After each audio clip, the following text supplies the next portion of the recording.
Good evening, everybody, and welcome to the Next Play Sports Network. We're here at Muncie Central. Once again, a great host for us. I'm Kyle Mealy, alongside the one and only Coach Mac John McLaughlin, and tonight it's Lapel visiting Muncie Central. Coach, really excited to have this one and be here. And how you doing tonight? Well, thanks for asking. I'm doing great. It's a great night for football. It's we're excited to be back. Really excited that Coach Holloway and the Muncie Bearcats wanted to have us back, and we're excited to bring you what we think is going to be a really good game on paper. It looks like it should be a really competitive and good football game tonight. It's going to be another beautiful night for football, and just happy that we were able to bring this game to you. Should be a fantastic one. Lapel rolls in 3-0, and they have a pretty good ranking for the size of school they are in all of schools in Indiana. They're ranked 85th in the state. They've been winning with style points, too. They've got a balanced offense, a tough defense, and plenty of highlights for the Friday night reels, that's for sure. Muncie Central, meanwhile, sits at 1-2 under head coach Kyle Bresch. They've had a little bit of trouble in the last couple of weeks, but not as bad as you think, but 1-2. Coach, we were here for one of those losses, and It was literally right down to the last play. So Coach Bresch has this thing going in the right direction, and hopefully Central taking on a tough Lapel team. They want to be competitive tonight, wouldn't you say?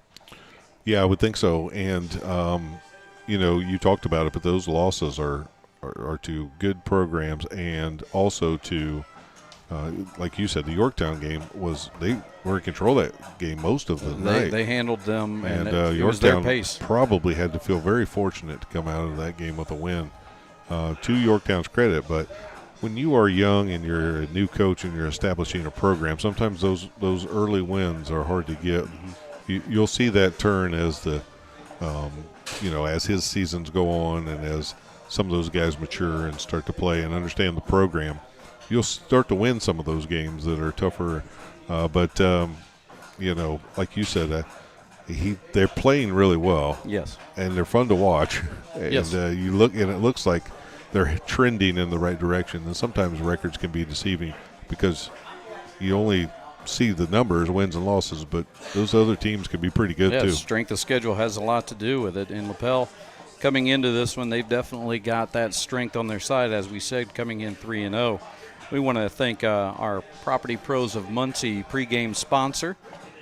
But we're breaking down the Bulldogs offensively. It starts with senior quarterback Devin Craig, number 11. He's already thrown for 516 yards and 8 touchdowns this year, completing over 60% of his passes. And he's got a lot of weapons. He's got Liam Coe, number 20, could be Koo, is a deep threat with 144 yards and 3 touchdowns. And then he's got Jackson Craig, number 3. He's hauled in 111 yards and 4 scores. And that's 2 guys who make the end zone look like their second home. So offensively, Coach, 516 yards, thrown for 8 touchdowns. It looks like their quarterback can throw the ball around. Yeah, that's going to cause problems, obviously. If you have a good running game and a good passing game, that's tough. So which one are you going to try to take away? Which one are you going to focus on more?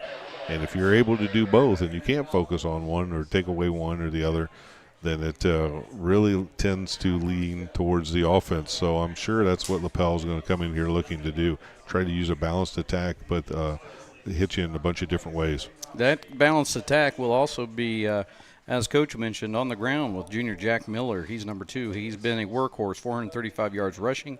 He's averaging 145 per game plus 3 touchdowns. If he's not carrying the ball, he's catching passes too, because this kid does everything. But basically, I'd say everything but sell hot dogs at halftime. Yeah, you know what that is a great high school athlete. So you're going to use those guys as much as possible. And anytime you get a chance to put those guys in position to make plays, as a good coach, you want to get that ball to those players and those types of players as much as possible. And the kicker really for Lapel is they don't just outscore their opponents. They'll beat you up on defense. Isaiah Young, number 32, is a tackling machine with 28 total coming into this one. And then Will Gilbert, number 58, he's already racked up 5.5 sacks in 3 games. So they're definitely going to have the Central is going to have their work cut out for them, protecting their quarterback, Ferguson, who we've seen. And they definitely have the athletes to compete. And looking at Central, when we flip over to them, 1-2, and we've talked about that, but don't get fooled because they have playmakers, and we saw that when we saw them play against Yorktown. The first one being Landon Johnson, number 3. He impressed us. Yes. Rushing the ball, and even made a couple of catches out of the backfield that were really impressive. He is definitely one to look out for tonight. He's rushed for 231 yards, and he's added at 73 receiving, and already has 4 touchdowns on the season. Then you've got the quarterback we've talked about, Mason Ferguson. He shows flashes, throwing for 363 yards and a touchdown. They'll spread it around. They'll give it to guys like Carlos Eccles Jr., he's got 124 yards receiving. Kai Hyatt, the most athletic Kai I know, who's been averaging almost 20 yards a catch. So while the stats might not pop off the page just yet, the big play potential is sitting right there, and we saw that when they played Yorktown. Yeah, and as the season goes on, you'll continue to see, when you have a sophomore quarterback, you'll continue to see growth as the year goes along. And, we were really impressed with Johnson last time we were here. He really put on a show, and he made a couple plays that were just – great. The tackler right there, ready to make a play, spin move or a nice cut, and he's hard to bring down. So they've got some weapons, and they're going to try to get those guys in space. And if they do that, Lapel will have a hard time bringing those guys down. And if I hear you right, Coach, it's going to come down to styles. Lapel wants to keep it steady, pounding the ball, and Craig tossing some touchdowns. And they're really on a hot streak right now, almost a machine with 3-0. But I'd say Muncie Central in this one is a wild card. They want big plays. They want turnovers. They want that momentum swing. They're again, they have the athletes to make the big play and to take it right back from Lapel. So it's a complete different of styles here. And we really want to see that Bearcat defense that we saw against Yorktown, and I know that it was in the second half against Delta. They have the ability to shut down tough offenses. Yeah, they do. And one of the things is if you're a team like Lapel, this is a scary game for you. Yes. Because you might be the favorite, and you may be the a little more established program, but you're coming in here to a Muncie Central team that has a lot of weapons and is playing, a little better than their record would indicate. So it's probably a little bit of a tough game as you're breaking it down if you're over there on that Lapel side. If you're Muncie Central, you're probably thinking the same thing. But these guys have a lot of weapons and a lot of ways to attack us. So I think it's going to be a fun one to watch. I think the styles, like you said, are going to – who can dictate their styles, and is Muncie Central going to be able to get out in space and make some plays? And once again, this is the Property Pros pregame. Property Pros of Muncie. They're a strong supporter and sponsor of the Next Play Sports Network and all high school sports in general.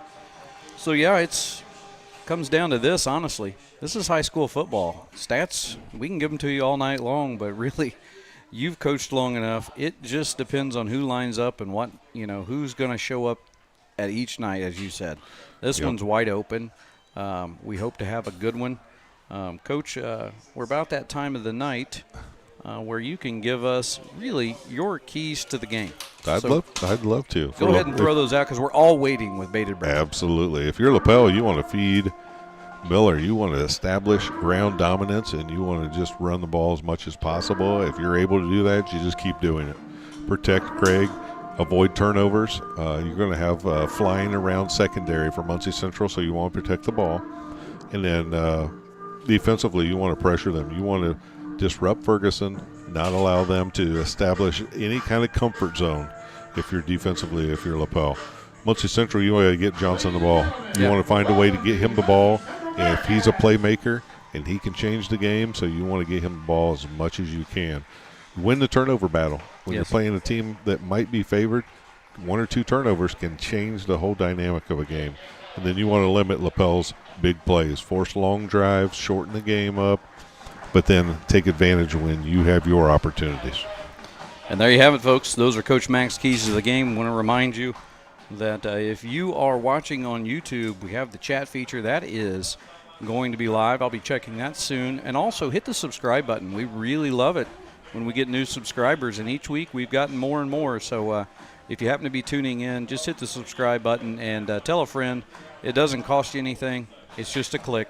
And then you'll be able to get every notification when we go live in all of our games. And remember, we're going on through basketball season and right on up to spring, giving you all of the local basketball. So that's your Next Play Sports Network pregame show presented by Property Pros of Muncie. Stay tuned. Kickoff is just moments away.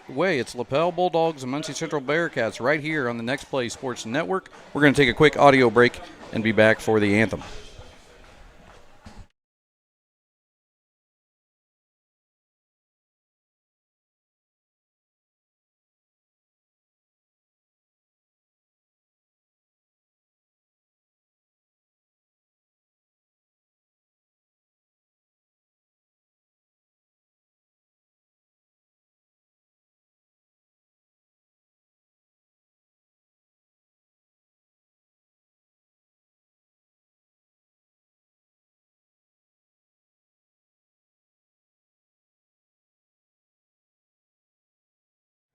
And we're back with you. We're going to bring you the national anthem played by the Muncie Central Bearcats Band.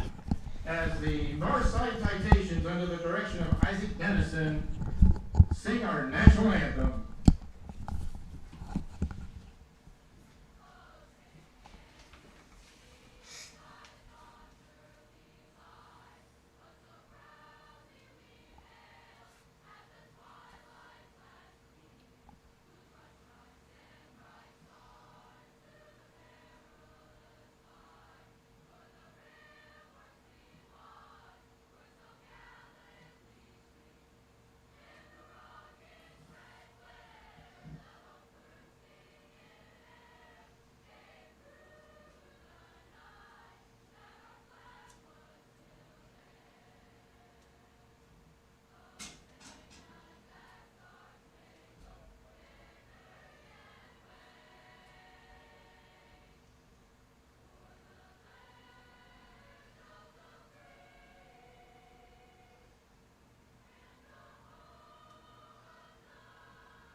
Northside Citation.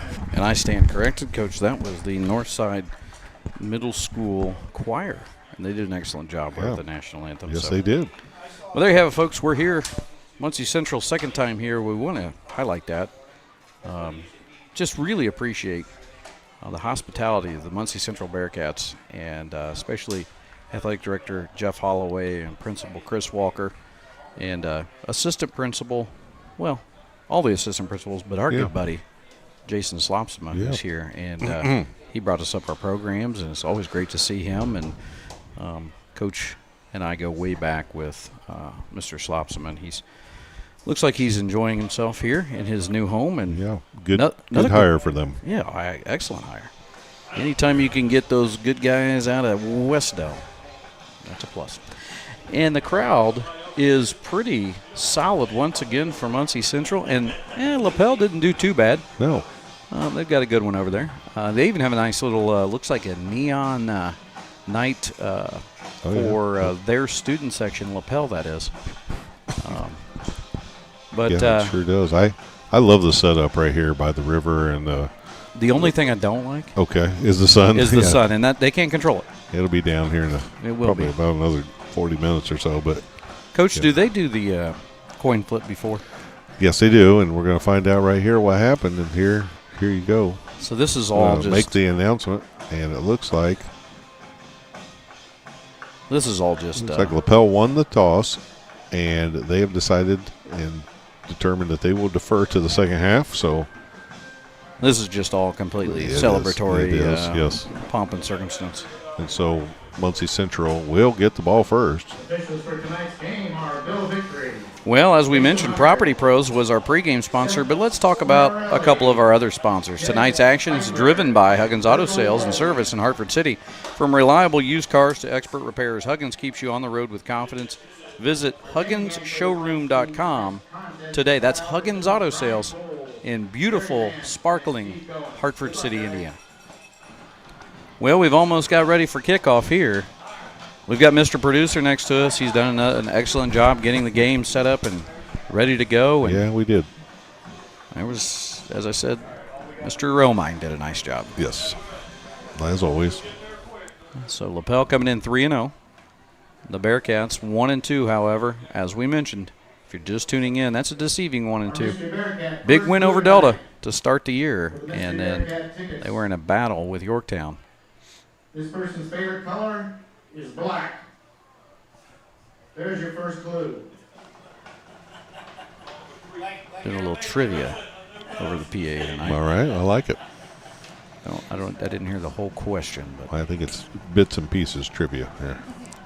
bits and pieces. Number 89's kicking off for Lapel. That is Tanner Filbrin. He's a junior. They have quite the roster. Kicking off for the Bulldogs is Tanner Filbrin. A lot of guys. Good luck the first year coach. Carl Barrett and his assistant. And here we go, folks. Buckle up for Friday Night Lights here on the Next Play Sports Network. We're going to get Central and Lapel. And we are underway. A little short to the up man. That's going to be up, yeah. And tripped up, but that's good field position for Central. They're almost at the 38-yard line. I didn't see who returned that one. Did you, I think Coach? it was number 11, Isaiah Miller. Isaiah Miller, 5'8", junior, 150 pounds. Put those guys in the second line because they have good hands, but they don't really want the ball. They'd rather block. Yeah. They did a nice job getting it back up to the 38-yard line, and that's where Bearcats will start off. Ferguson now in the shotgun. Looks like he has Eccles behind him. Yeah, handoff. That's Johnson, I believe, actually. And a good carry. Yeah, he's going to pick up 7-6 maybe. And Handoff is to Johnson. That was to Johnson. Landon Johnson, the Brought 5'10" down by Young. senior.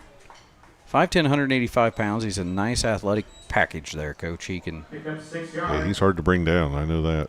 He gets through that first initial. You better hit him at the first initial line of scrimmage because if he gets out past that, good luck. So second and a long 4. It's back to Johnson again, and this time they do get him and bottle him up a little bit. it looks like he got the spot's going to give him a yard.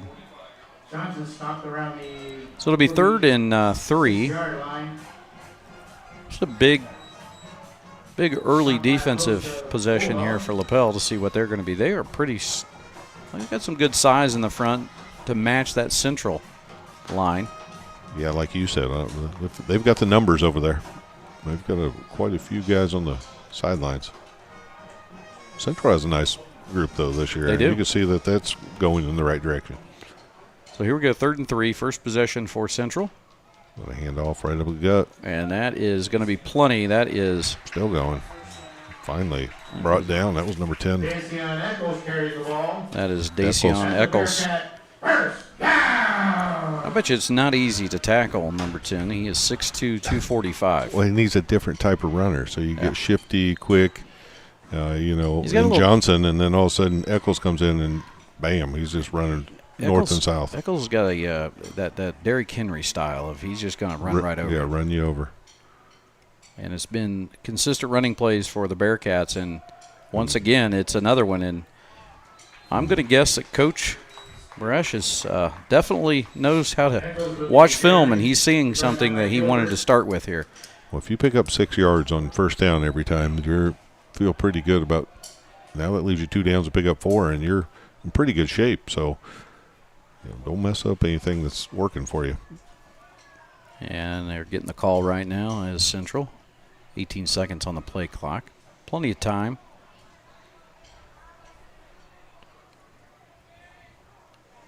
And this is 2nd and 5.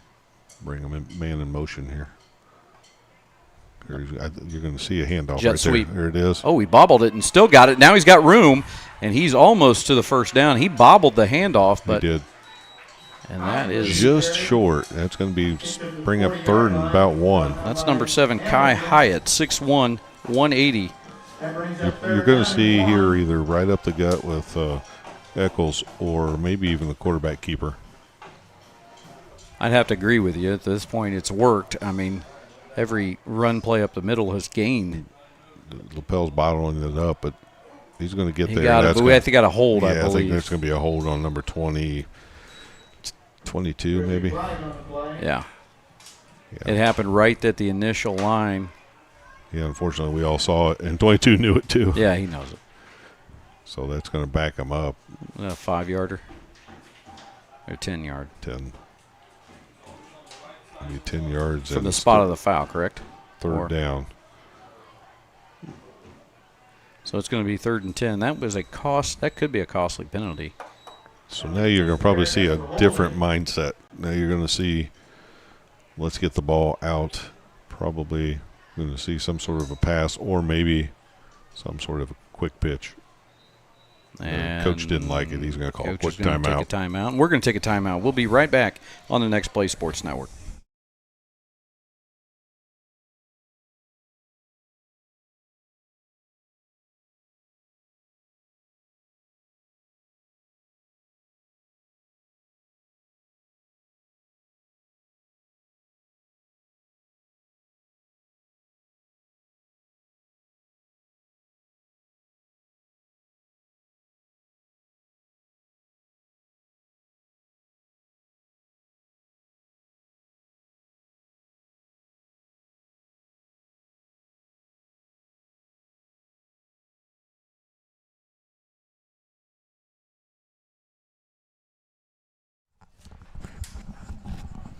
Don't forget to get your 50-50 raffle ticket.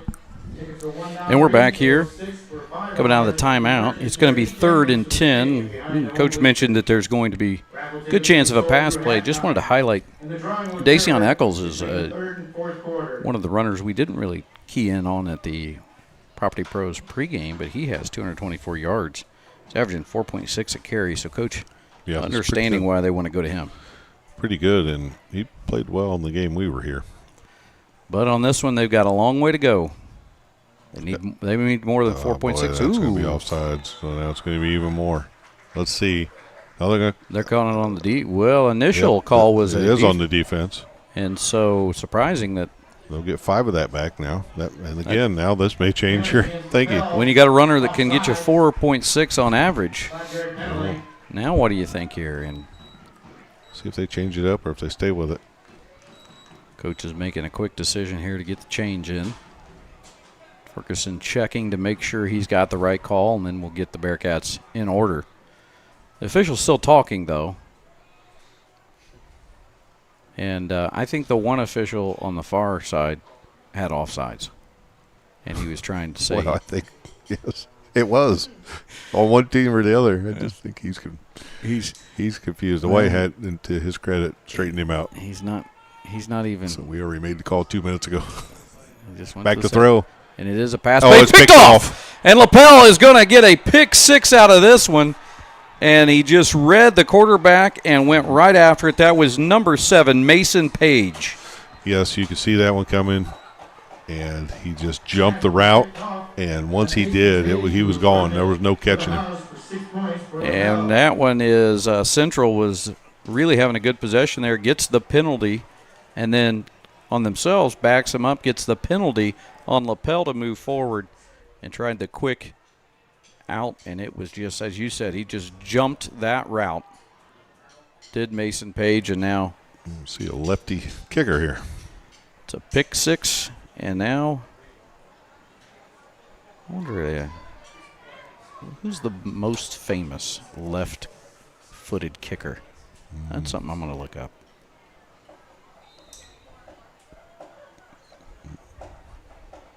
It might be him. Yeah, Morton Anderson maybe. Morton Anderson's got to be 60 by now. Yeah, probably. But. There it is. 7-0 on the pick 6 there by Lapel. No, Central now will get it back. So you may see that same play again from Central, because if they're biting on the route so hard, you give a little fake and then go on that route, and you would have been wide open. But Lapel read that one 100%, and once they got it, they went. So they haven't even had to run an offensive play, and they're up 7-0. Top left-footed kickers in the NFL. I can't even believe it. First name is Morton Anderson. Second name is Justin Tucker. Oh, I've been around. Morton Anderson's not in the league anymore. I think he kicked forever though. But he went on to I believe he does water softener salt now. Yeah, Morton's. That's a stretch. He was a good kicker. Kicked for a lot of teams. Speaking of good kickers, Tanner Philbrin is going to try to improve on that first kick. See if they go to the up man again.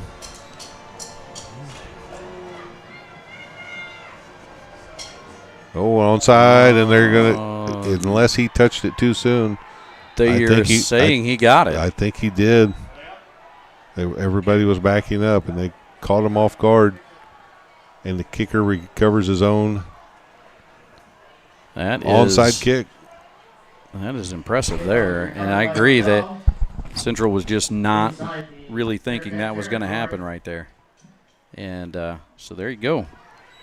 Philbrin inserts himself. And I don't know about this crew. They're still. Well, Muncie Central a little caught on their heels right here in these first, and that's really good coaching. Do you see where the ball's placed and where the spot of the chain actually is? It doesn't even look like it's close. Well, whatever. Well, now we get to see Lapel's offense, and there's Craig. That's a nice pass. That's a quick pass out, and he is nice tackle made there. It was by number 7. It's Hyatt. Kai Hyatt. The most athletic Kai we know. But Craig gets that one out, and he got it out quick, Coach. Parsley was a receiver, and after that tackle, he took himself out for a second. I don't blame him. He's got a little stinger, it looks like, maybe. Second and long, too, but, again, that one came out quick from Craig. Looks like another pass play, and this one's out again, and that's going to be enough for a first down. That was to number 24, Reed Hamilton. So Craig to Hamilton, and they pick up the first down. So first two plays from Lapel are both passing plays, both kind of the same play, just to different sides of the field. And it's kind of emulating the styles we talked about in the pregame. And now they'll go to the ground, and that is a strong run there by number 2, Jack Miller. We talked about him in the pregame. He's only a junior. 5'10", 180.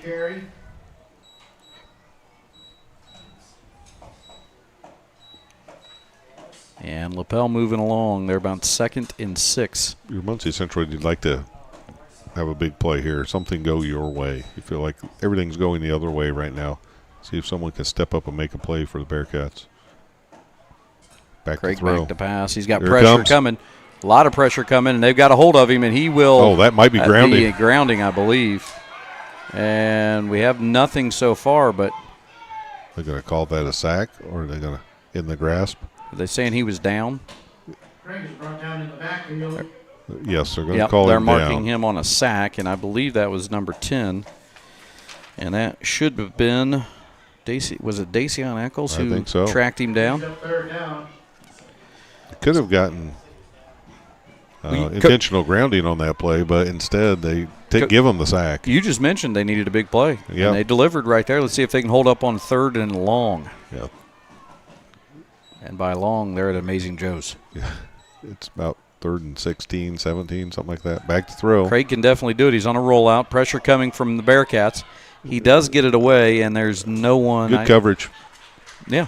Intended for number 3. That's Kripe. So it's going to be, this could be 4th down territory if you're Lapel. Don't see a kick team yet.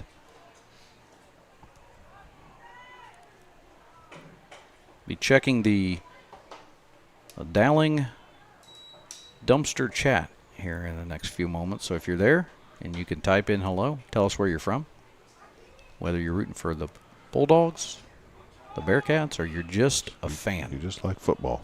Just like yourself some football. Speaking of that, tomorrow I get to go back up to West Lafayette and watch USC come to town. Yeah. That's going to be a little bit of a battle. They're going for it, 4th down. Craig's got an out. Throws behind him. That's 4 and out. He did throw behind him. I think they were miscommunication. Yes, because that was definitely a backside shoulder throw, and he was still running, and that ball came up about 3 yards short. So Muncie Central does a pretty good job there. Just what we talked about. They needed something to feel like could go their way, and get a 4 and out especially when Lapel felt like they were confident enough to go for it on 4th and 16. They were after him. Here comes the Bearcats. Last possession, they gave up the pick 6. The great read by Lapel. It was a handoff. That's Johnson, and he picks up just about 2. Tripped up right there. Or may have gone for more, but he still picks up 3 yards on that play. Fans, remember, bugs don't stand a chance when American Pest Professionals are on the job. From termites to mosquitoes, they've been protecting our community for generations. Call the pros today. Central now, 2nd and 7 maybe. Coach, you getting any of your plethora of fans texting you? Yeah, every once in a while. There's another handoff up the that's gut. Johnson again, and a nice arm tackle there by number 58 of Lapel. And that's Will Gilbert. We talked about him in the pregame. Bringing up 3rd and 4 here, and so manageable if you're Muncie Central. Now, do you have the confidence to throw it? You got to put that behind you. The play that happened, the interception, you got to put that behind you, and you got to try to be positive and make some sort of a play here.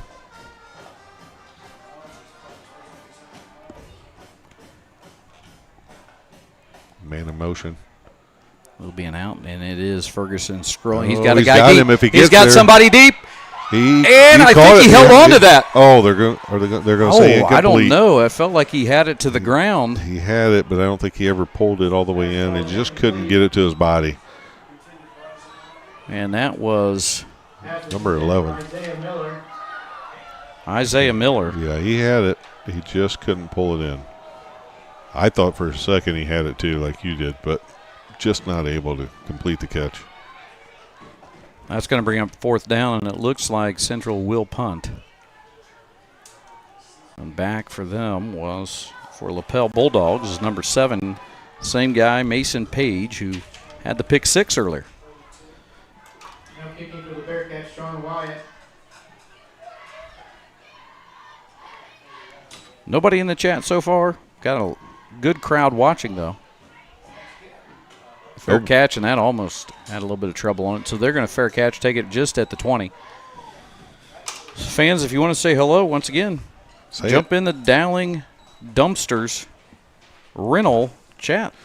We'll give you a shout out. Jump in a Dowling dumpster chat. Yeah. Well, you know what? Whether it's the weekend to clean up or a major renovation, Dowling Dumpster Rentals has the right dumpster for the job. Fast delivery, easy pickup, and dependable service. Call Mike Dowling at Dowling Dumpster Rentals today and clear the clutter with confidence. Get that clutter out of your life.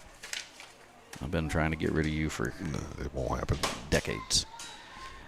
This is out to the outside. Blockers looked like a hold. Didn't see it. It's going to be a 1st down. And that was to number 20 from Craig to number 20. That's Liam Coe. Liam Coe. Hey, we got some people now. Hey, Coach Van Mater. All right, Coach. Great to see you. Mike Deaton, go Lapel Bulldogs. We love having you in there, Mike. Thanks for watching. Pass it on. Tell everybody else in Lapel land. That is a nice little. He had to go a little sideways for a minute, but he got there eventually. Yeah, that was Miller with the run. Jack Miller with the carry. Good job, like you said, of Muncie Central kind of spreading that one out. And anytime you're playing against an athletic team like Muncie Central, if you can do your job as a lineman and make those runners have to go east and west, good things can usually happen for you. Yeah, good containment on a guy who's averaging 145 yards a game. Is Miller. Craig back to pass, trying to get time, and now he decides to use his legs. He's got room, but he goes out of bounds just short of the 1st down. But that'll bring up 3rd and just about 1 or 2, Coach. Yeah, it looks like 3rd and 2, and I'm surprised he didn't lower that shoulder and try to pick up that 1st down, but maybe better served. And who knows, he could be nursing some sort of a injury or live to fight another day. That's you never what know. I'm thinking. Why take a hit, I guess? Why take an unnecessary hit for this early in the game? Yeah. 3rd and 2. When you're 3rd and 2 and you got Jack Miller in the backfield. That brings up 3rd down. And that's who they give it to. And that's why he didn't. That's going to be close, just enough. I got it. That's why he didn't take the hit. Yes. He had confidence in his running back. Mrs. Producer, she just got home, but she was listening. Mrs. Producer, always a big-time fan, helps us keep Mr. Producer in line. It's a big job. Well, the Lapel student section's gotten a little larger. It is getting bigger over there, Yeah. isn't it? They're hard to miss. Yep, they are in neon tonight.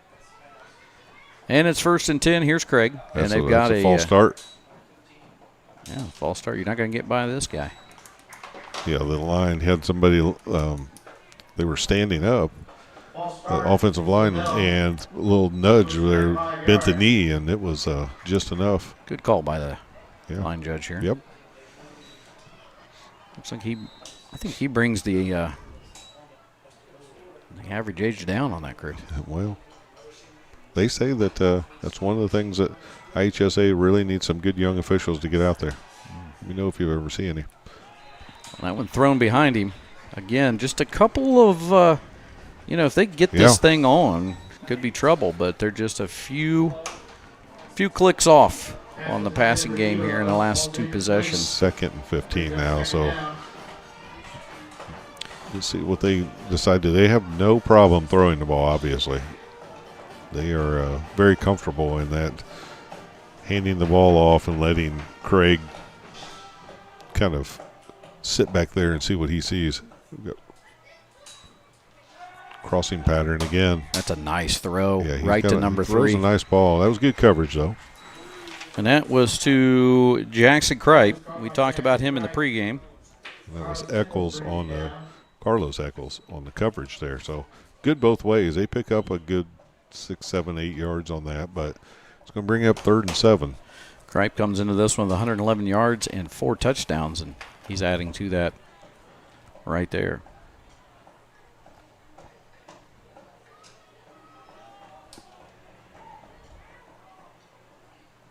Back to throw Craig again. rolling out. And again, same receiver. No, that's number 8. And That's Evlo. Shane Kimmerly, he's here watching from Florida. We appreciate that. He's cheering on his nephew, number 59, Brooks, and the entire Bulldog team. So, Brooks Kimmerly, your uncle is watching. Pass it along. If you're Central or Lapel, hey, did you know you could watch the game right now? Yeah, you sure can. Next Play Sports Network. If you couldn't make the drive from Lapel, no better place to catch it than right here. And it looks like there might have been a little. There was some extracurricular after the play. Looks like somebody was giving somebody the business. It was a personal foul over on the sidelines. Speaking of business, you know who's one of the best business people when title and abstract? It's Young's Title and Abstract. They're making real estate closing smooth and stress-free across Muncie and Newcastle.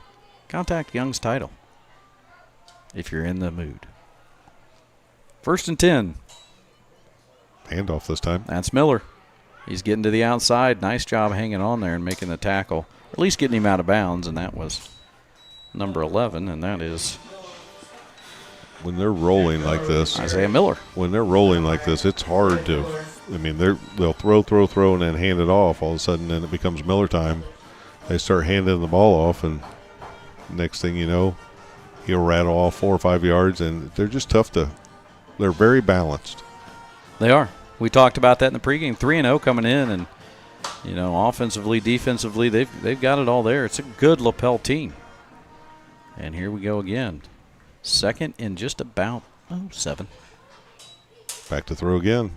Right at the sticks, and might have got the extra effort he did to get across. It's going to be a 1st down. Now they are inside the 15. Looks like they're at the 14 maybe. Pass is complete for another Bulldog 1st down. So they can get a 1st down here. Yes, you're right. 14 is where they mark it. So they'll be able to get a 1st down. They're really close here, knocking on the door to putting more points on the board.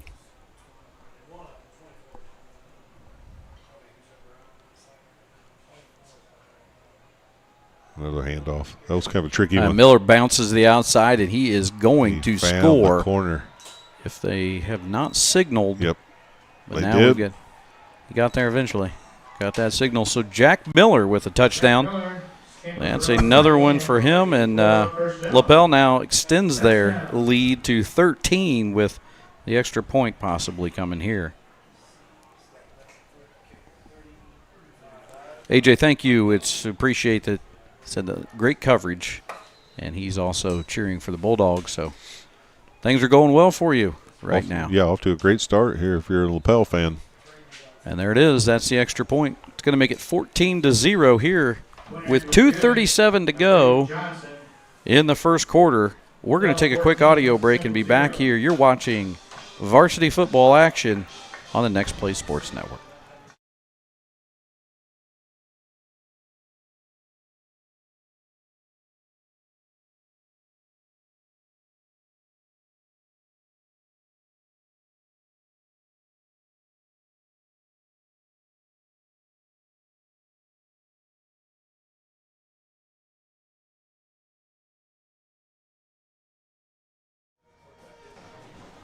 Welcome back. Next Play Sports Network bringing you this high school football action here in beautiful Muncie, Indiana. I would say there's a very high probability that we will see both of these teams when it comes to basketball this year. Yes. Yeah, those of you watching, and if you have basketball players that play, or if you're just a big basketball fan, and everybody in Indiana is, we will be covering, I'm almost certain, Lapel and Central. Not maybe the same game, obviously, but Right. both of their schools. We will get them in a game at some point. And that is loose, and they dive on it just about the 26. And if anyone that is watching knows someone who would like to help sponsor as we bring these to you for free every Friday night, and right into your home is pretty comforting, especially when that weather starts to drop, Coach, and then you don't want to get out in the cold. You just want to stay all You cuddled just up wanna in your stay- recliner, yeah. pull Nice that blanket bowl, up. nice bowl of chili, and listen to the Next Play Sports Network, or watch it if you want to mute us. We're okay with that.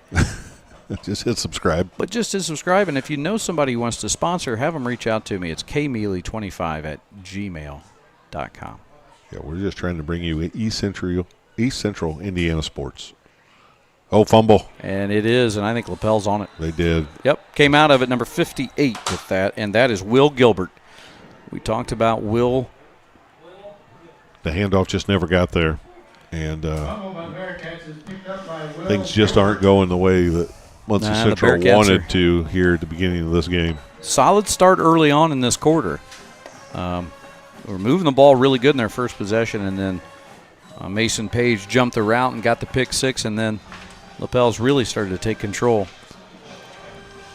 And so here they are at the 24. I'll tell you what, you can't miss those neon green shoes that one of the Bulldogs has on. And that is Liam Coe. Craig's going for the end zone, and Just off. it was Coe with the neon green shoes. He almost pulled that baby in, Coach. Yeah, good coverage, and was the only place that ball could be thrown, and almost pulled in.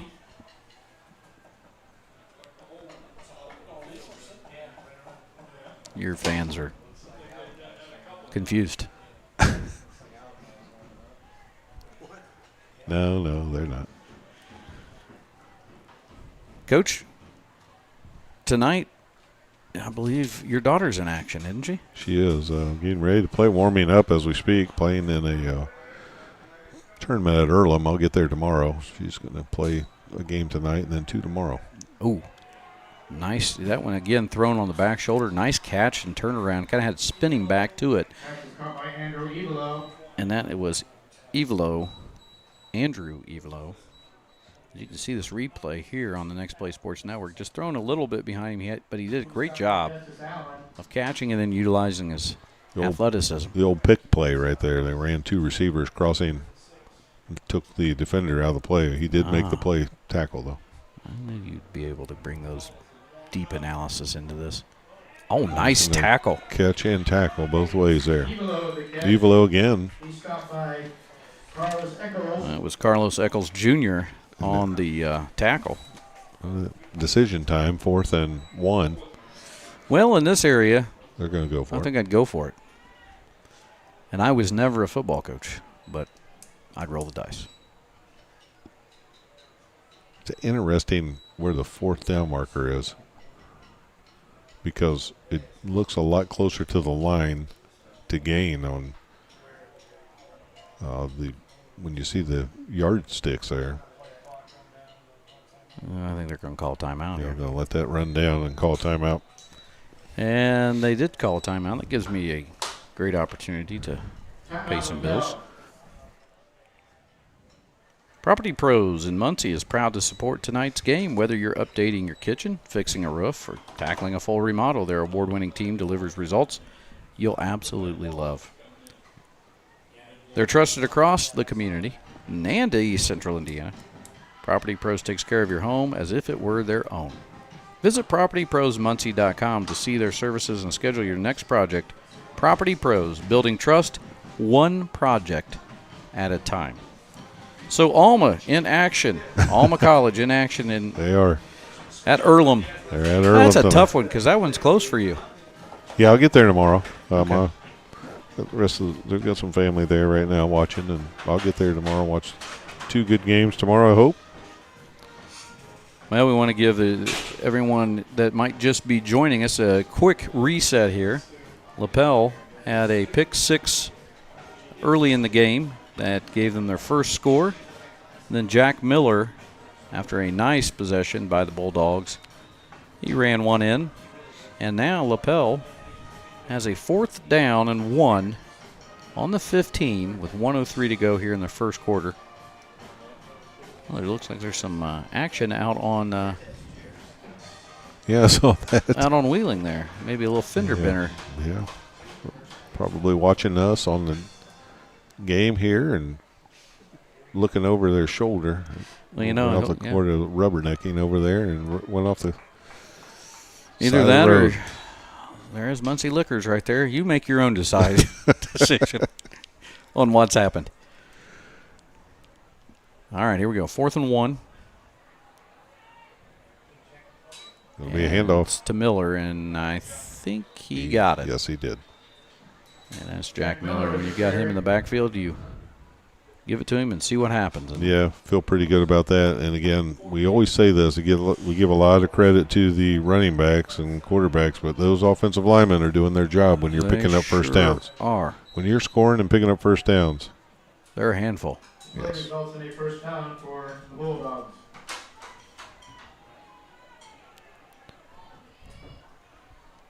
Back to throw. Here's Craig. He's got time. He's looking for that receiver. Great coverage. Need to just throw that one away. And he did.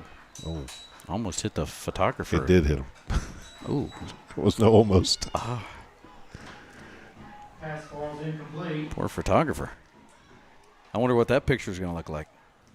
Yeah, it I did. know what the caption will be. Ouch.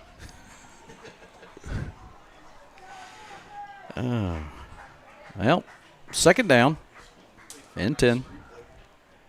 I saw that on the replay. I appreciate that, Mr. Producer. I'm not sure that person does, but No. No. Here we go. 2nd and 10 for the Bulldogs. Craig back to pass again. Nice throw right up the middle and still on his feet and finally taken down just at the 1-yard line. just short, but that'll be enough for a first down. And that was number 29, and that's Braden Parsley. 1st and goal from the 1. Parsley with the catch. He's brought down by Montgomery. You can see there in the top right-hand corner of your screen are the sponsors for the Next Play Sports Network as they're scrolling. I want to thank all our sponsors, bringing this to you for free. That's to Miller. And He's in for another touchdown. This first quarter is probably not gone the way that Muncie Central was hoping. Jack Miller runs it in. for the 17 touchdown. seconds left, and the Bulldogs have their 3rd score of the game. And they're going to set up for another kick here for the extra point. We talked about the left-footed kicker, number 35, Braden Johnson. And that's in. And that's up and in. Wonder if Braden plays soccer. He should if he doesn't.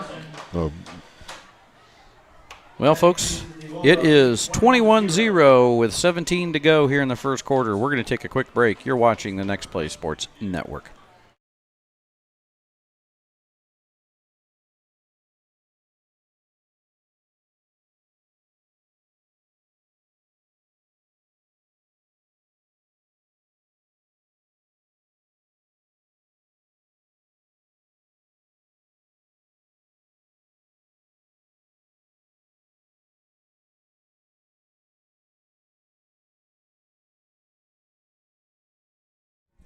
If you think you know who it is, come on up to the press box and let us know.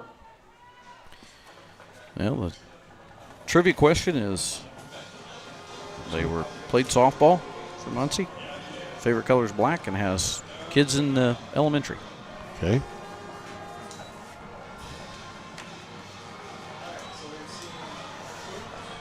"17 seconds to go here in this first quarter.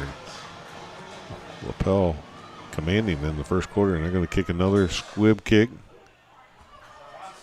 And that one is Johnson with it, and he is met by a couple of Bulldogs and taken down at the 32-yard line. Looks like there'll be time for one more play here. Well, we've got I was wrong. got somebody hurt over here. Sorry. I was wrong on the trivia. Said Art Bennett. Landon Johnson with the carry. He's brought down by Gilbert. I'll try again. I don't think that's who it was. There's probably people out there wondering that actually went to Muncie Central who this. The answer is you keep giving you the hints and you're not going to be able to give the answer. That's the problem. Well, you haven't listened to us before. We like to have fun on here. We're not your typical. Now's a perfect time to introduce the cheerleaders for Lapel. Okay. And I'm going to say ahead of time that I'm going to let you do it. Thank you. So they're down there real small, Yeah, but oh my do gosh. you have your readers on? No. Ruby Soden, Peyton Bowman, Chloe Biltsky, Leah Doyle, Addison Jessup, Layla Neal, Kendall Novak, Abigail Reichert, Emerson Brown, Layla Etherington, Ann Claire Holmes, Elise Holmes, Catherine Bowman, Reese Robertson. You did a nice job. And if I mispronounced anything, I'm sorry.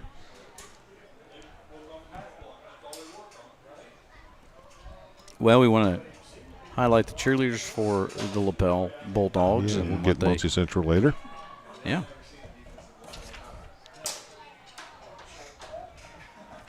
Lapel is they're in the White River Conference, aren't they? I don't think they're in a conference. Oh, that's right. Used to be in the RAC. Yes. And Johnson was met by Gilbert and number And that's 22. going to mercifully bring this first quarter to an end if you're in the Mason Bearcats. Kinnemer. And that's it, 21-0. It is the lead for Lapel. We're going to take a quick audio break, and we'll be back here on the Next Play Sports Network.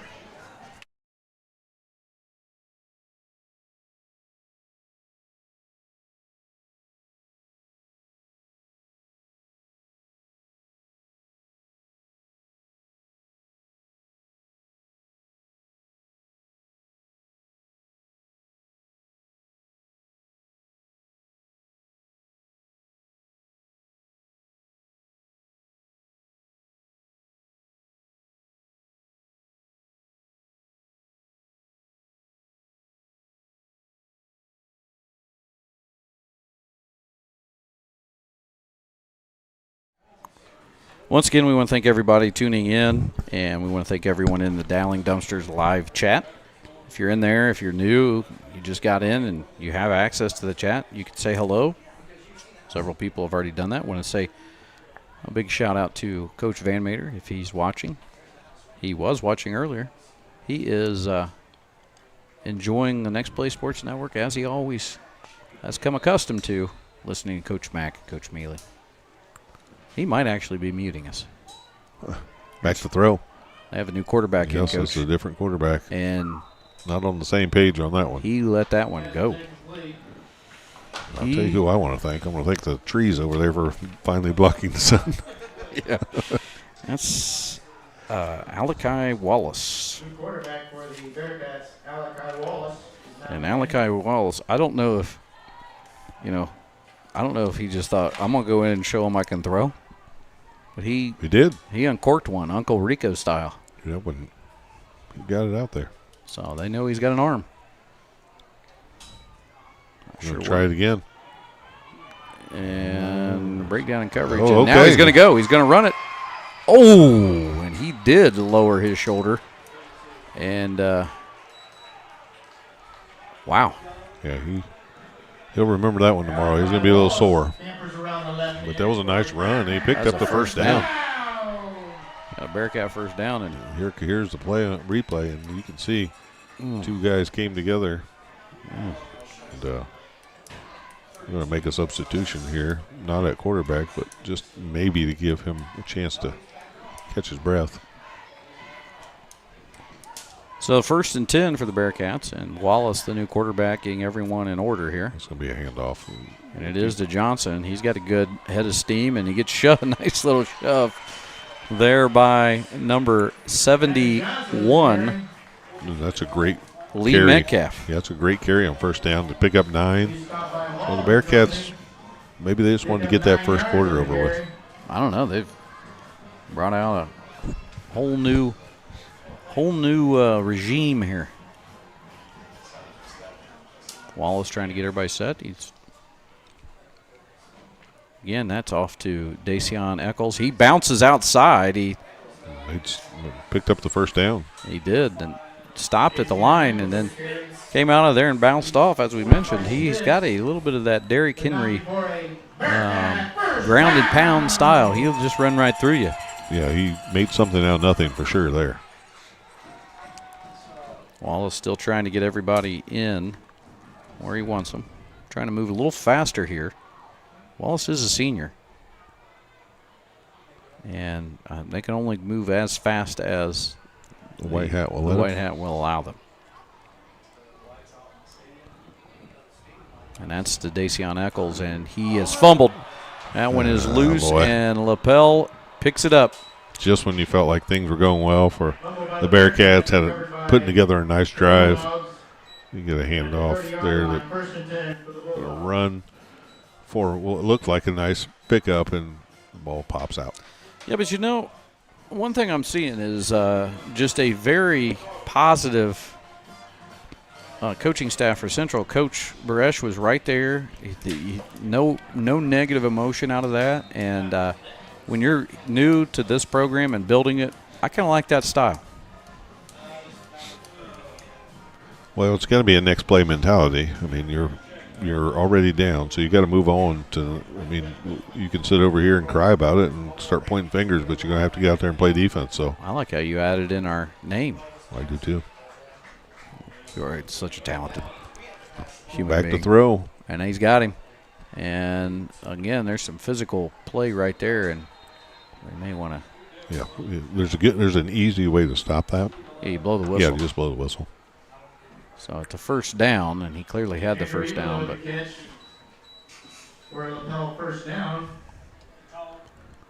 10:46, and it's rolling.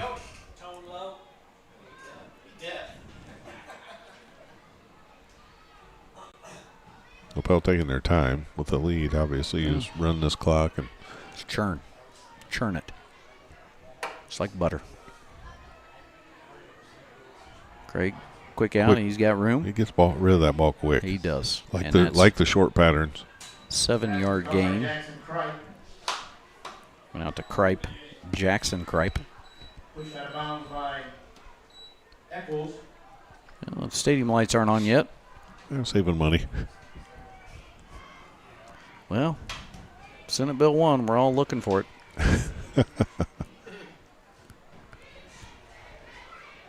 All they got to do really is let the student section from Lapel stay close to the field. Yeah. And they'll glow. And this one handed to Miller. Miller's got the Just first enough. down. Yeah, he's going to pick up a couple yards extra and get the first down. Jack Miller rumbles for a Bulldog first down. Stopped by Jessica Justice. Allen.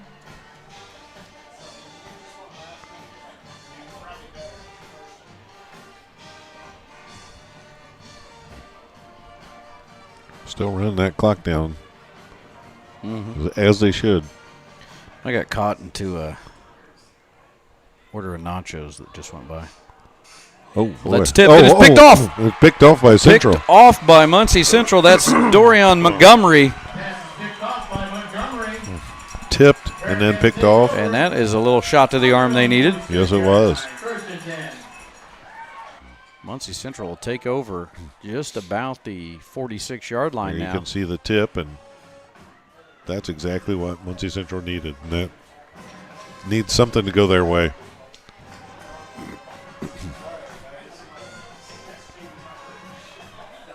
That big play moment sponsored by Huggins. If you're looking for your next ride, Huggins Auto Sales has the inventory and the service you can trust. Huggins Auto Sales, beautiful Hartford City. You know what I like nice right run. there? He went right back to Dacian Eccles Yeah. after the fumble, showing him that he had confidence in his runner, put the ball right back in his hand. Hey, the Goose. He's watching. Yeah, old Goose. Nothing like watching Friday night football. IU's up in the second quarter 38-0. Wow. That's going to come back. That's probably going to be a hold. I agree with that. And now he's just rubbing it in. He's watching and snacking on banana bread. Well, It's one of my favorites. Why you got to hurt me like that, Goose? it's covered in crumbs right now. Oh. Who IU play? Well, no, it was good scheduling, whoever it was. Well, last week it was Kennesaw State. Yeah. I You can, only play who's on your schedule. I can tell you who they're not playing. They're not playing USC. It's who Purdue's got. Still haven't seen those stadium lights yet. Yeah, I'm wondering. We need to text Coach Holloway. Coach Holloway. The parking lot lights are on. I'm going to guess that they are on a schedule, just like our old ones used to be, and a location I used to be. And sometimes they're supposed to come on at dusk. Well, dust changes from It does. time It's to time. weird. Back to throw. He's got some room. Got time. And he got him. Nice catch. And a great catch for the first down. That is caught by the same guy who just got the interception, Montgomery. He's playing with some confidence now. Yes, he is. It was a nice throw. It was an excellent throw. And, again, that was Wallace. And now Central's starting to get a little bit of life.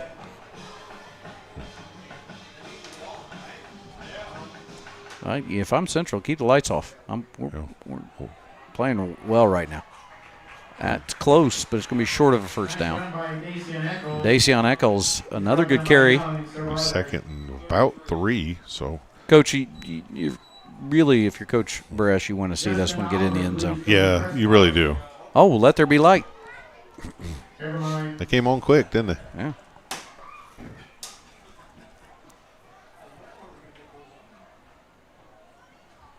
Well, everybody was worried about it, so And now they're they on can now. all relax.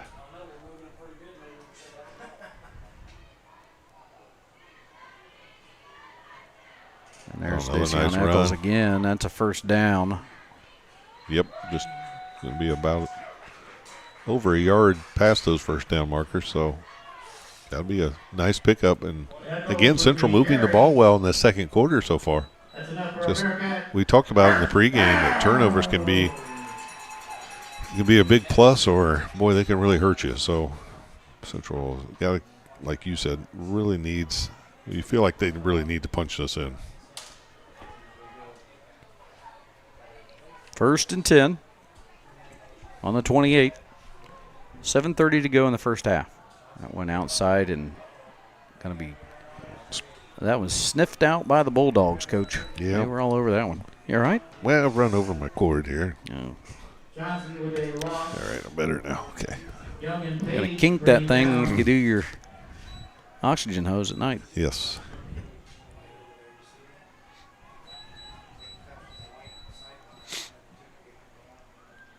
Is it you kinking it, or is it your wife? Somebody is. I think my dog did it once. That makes sense. I know one of those dogs would definitely do it. Yes. One likes me more than the other. Yes, that's for sure. Back to throw again. Wallace. Oh, somebody did not see. That was number 2, I think, coming around there for Lapel. It's Miller. That was Miller on defense. Usually you see him on offense, but he can do it on defense Strong, too, but he brought him down with one arm. As coach would say, it was Miller time. 6:23, and that clock is rolling. That's 3rd and 22 now for the Bearcats. So 3rd and Amazing Joe's. That might be 3rd and Arby's. Throwing some geography, Muncie geography. Yep. And Wallace is back. But they've got a little screen. Got a little screen. He's got room. He's got room. He's still on his feet. Still making going. some things happen. Still on his feet. Still moving forward. And it's decision time. It's 4th the down. lineman that was down in the backfield, but he's up. I think you go for it. You're this deep. Oh, yeah. It's going to be 4th and 13. Good hard run there by Johnson to keep things going. Yeah, he picked up another good 3 or 4 yards. I'll make a offensive lineman substitution here real quick.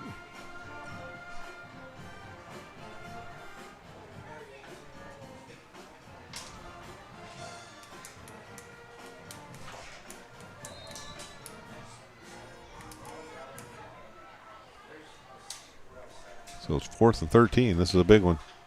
They give him time. And it's picked picked off. Lapel has it. And now they've got blockers. Trying to make something happen, still moving, and then he's finally tackled down. I think he had the initial receiver, but overthrew him. Yeah, And, picked off by number 12.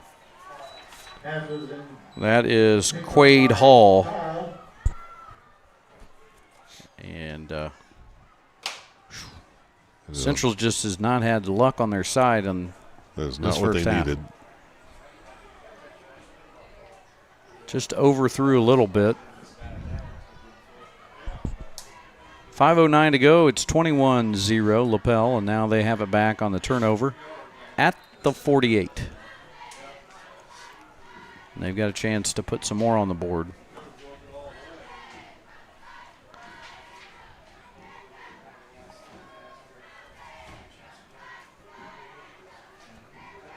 Lapel's have been impressive tonight. Just have to throw that in there. They have done just about anything they wanted.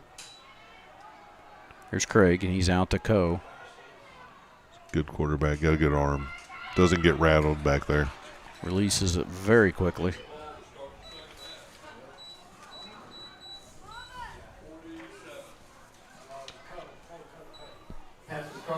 They'll bring up 2nd and about 5, so they pick up 5 on that first down throw.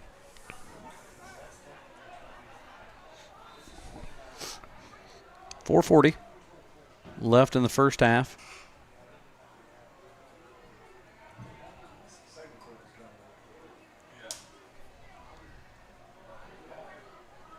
And it is 2nd down. That's a handoff to Miller. They're going to lose. So maybe get back to the line of scrimmage. Yeah. These guys are a little extracurricular, and good job by the official to go over there and A little conversation. tell them to slow it down. A little No conversation. sense in getting a penalty on either team at this point for something that's far away from the play and doesn't matter. 3rd and 5. Don't forget to get your raffle tickets. Did you get a raffle ticket, Coach? I did not, but Down the crowd now. You're usually what's the 50-50 guy. yeah, I know. I didn't know if it would be unethical for me to just keep the money. That's first down for Lapel on the throw from Craig. Better off I just don't get one. And that was Coe, I believe. First down. Liam Coe with the first down. First down. Drew Reed watching. He's just jumped in the Dowling Dumpster Rentals chat. And he's a Bulldog fan and He's got a lot to celebrate right now. They're up 21-0 with 3:25 to go. They are. They're really playing well. Pass that on to all your friends. Tell them to turn on the Next Play Sports Network and hit subscribe. Craig to Miller now on the handoff. Miller being back to the line. Maybe tried to dive in to get some positive yardage, but was met by the Bearcats. Miller slow to get up. No gain, 2nd and 10. Hopefully that's just a cramp. This gives us a chance to pay some bills. All right. The American Pest Professionals is a proud sponsor of the Next Play Sports Network. They've been serving Muncie, Marion, and Anderson since 1936. They're the trusted experts for pest control of every kind, from termites and bed bugs to mosquitoes and beyond. Their proven inspect, detect, correct system ensures your home or business stays protected. For a free inspection and peace of mind you can count on, contact American Pest Professionals today. Call and ask for Bob. Experience the difference nearly 90 years of service makes. Bob's been there for all 90. Call and ask for Bob, and he'll send somebody else out. He looks great for 90. He does. Yeah. He was doing the volleyball game I was at the other day. No controversy? No, I don't think so. Well, that's good. Looks like Miller is. Yeah. He came off on his own That's good. accord. So he'll have to go out for a play, though. Great, getting a little pressure, gets out of the pocket and does the. Ooh, that might be. I was going to say that was. Couldn't stop his forward momentum. There was no ill will intended. He just couldn't stop. Saw the slide too late. I don't know if coach is upset with the call or upset with this player. He looks. I don't know.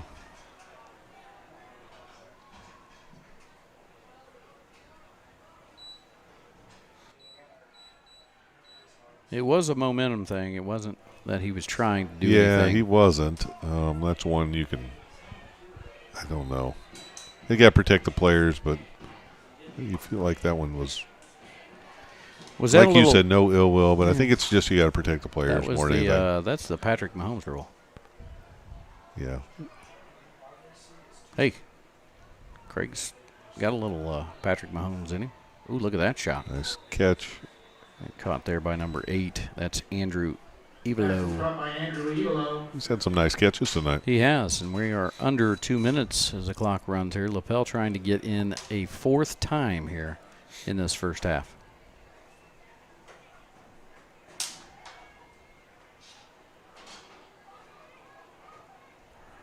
Taking their time. They don't want to leave any time left for Muncie Central to have the ball. If you remember, they deferred, so Lapel will get the ball to start the second half. Always bringing the strategy. You always know the ins and outs, Coach. That's why we. Here comes the pressure. Bringing in an extra backer. He is getting a lot of pressure. He's trying to scan the field, and he throws one. Probably good decision. Live to find another day there. Got outside the pocket and just threw that one away. Especially on first or second down there. You've got 3rd and just 2 to pick up the first down. So you've got plenty of time. Probably have all their timeouts left, 2 timeouts left if you're Lapel. I want to highlight that Muncie Central marching pride, man. They are good. Down there just keeping the stands lively. Get a good sounding band and a nice batch of nachos. And you're all over the nachos. They looked good. I can't help myself. Well, I'm not all over them because I haven't had any. No.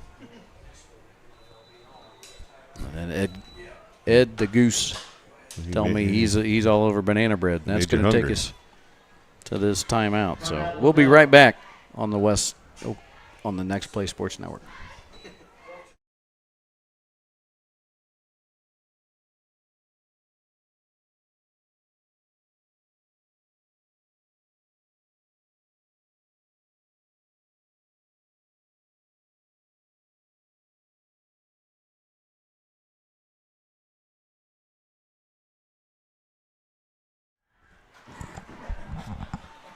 Timeout. This timeout is brought to you by ECI Vending, East Central Indiana's choice for vending solutions in schools, businesses, hospitals, and more. From snacks to drinks, ECI Vending keeps your team fueled and ready to go. ECI Vending, part of Dowling Logistics. Just push E7. Nachos come out. Yeah, that's a another, genius. That's another Bambalance over there. It's a genius. There's a lot happening in Muncie tonight. Yeah. Hey, last week there was 5 shootings. Oh, no, that was Indy. I was going to say, we were at Frankton last week. It felt like things went okay. Well, that was another ambulance going right down Wheeling Avenue. Here's Lapel trying to go right down Lapel Avenue and pick play score. again. They got a little pick play, and nice tackle made there. Out of bounds, but they pick up the first down, and that's going to be first and goal, it looks like, from about the 3-yard line. Kai Hyatt with a nice tackle there to keep him out. For the Bearcats. Well, so they're going to run out of cheese. See so many go by. That's a great idea for a vending machine, though. Nachos? Yeah, it just drop. The chips come out first, nice warm chips, and then next thing you know, the cheese just goes right down there, right on top. Yeah, It sounds appetizing. yeah. How long has this cheese been in here? That kind of cheese never goes bad. I think That's true. Well, got a penalty on the play, so that's going to back them up. So it looks like in the area of a hold. So instead of first and goal, it's going to be 3rd and 12 for Lapel. What's your favorite song with the word "hold" in it? Hold? Yeah, mine's "Hold Me Now" by the Thompson Twins. Okay. A lot of them though. Yeah. He's got a man open just out of the fingertips. Nice throw, though. See, I thought you'd go Sam and Dave. Hold on, I'm coming. No. Give me a second. Yeah. Because I can't think of the exact title. You ever have a song that just, you're like, this just reminds me of Mealy? No. I do. I think it always reminds me of I you. was going to say Hold the Line by Toto. That's a good one. There's always one song. I'm like, this just reminds me of Coach Mack. Sailing? Keith Whitley, Don't Close Your Eyes. Okay. Yeah, we get halftime. Can't get here close soon enough. Craig back to pass on 4th down, and he's going for it. He's got a man. And he that does. Nice catch. And a great catch. And on 4th down, Lapel strikes again. Liam Koo with the catch. Pass is completed to Liam Coe for a touchdown. And those, you can see Liam with there's 2 guys out there with those green cleats. And that was just a well-thrown Here's a ball by replay, Craig. and you Take can a look see at it. this. It's on the backside shoulder where the only person can catch it is the receiver. That was an excellent throw. And now, here comes the kicker. Braden Johnson. Hadn't missed one yet. And he's still 4 for 4. 46 seconds to go. We'll stay right here with you. This time is brought to you, by the Dowling Dumpster Rentals, also part of Dowling Logistics. Whether it's a weekend cleanup or a major renovation, Dowling Dumpsters has the right dumpster for you. Fast delivery, easy pickup, and dependable service. Call Dowling Dumpster Rentals today. Clear the clutter with confidence. Tell them Mike sent you.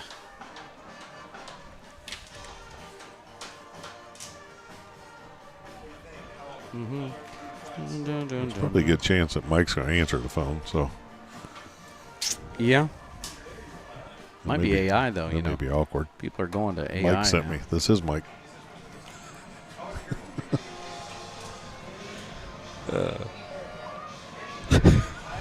Everybody's confused. What? Is he- Mike? I need Hey, a. no, Mike I need- sent me. I No, need I a- meant Mike. I need your dumpster service. Oh, okay. Oh, who referred All you? right. Mike? Well, this is Mike. Thanks, Oh, Mike. Gets his own commission that way. Got it covered. He gets 46 seconds to go, 28-0. Lapel leading here in the first half, and they will get it as we come out of halftime. But this one now. Squib kick again. And all the way back, and here comes Muncie Central with it. And flipped up by number 50, and that was Cohen Alder. Ty Hyatt with the carry there, and they're going to start it looks like about the 32, 31. 42 seconds to go. Got a long way to go. And a short time to get there. Rest in peace, the great Jerry Reed.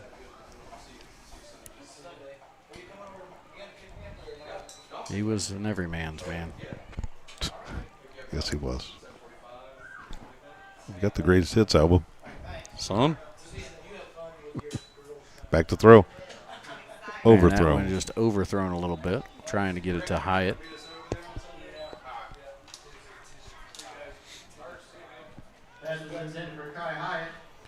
Kai Hyatt. I know one other Kai, and Kai Hyatt is way more athletic than he is. Well, that goes without saying. 38.8 on the Central football scoreboard. Trying to get that ball in there. Nice spiral, nice underhand spiral there. I've been impressed with the guy on our side. Yeah. He is. I don't know where he's eating tonight, but he's earned it. Back to throw again. Here comes A lot the of pressure. and the pocket broke down, and down goes Wallace. You may see coaches let this thing run out. Regroup at halftime here. Uh-oh. Oh, looks like we've We're going had to get a some personal foul on somebody. extracurricular on somebody. Wallace is brought down by Will Gilbert. Whatever it is, you can't do it.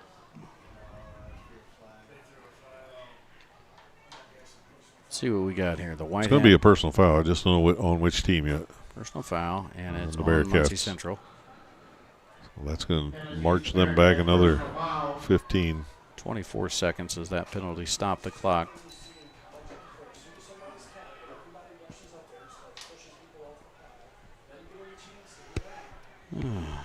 I was going to take it back to the, 12-yard line, 13-yard line. Take it back to Baskin Robbins. Way down to Burger Chef. Mr. Steak.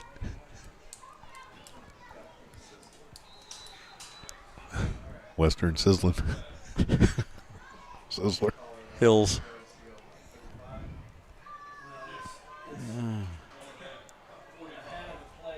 All the way down to Ross Supermarket.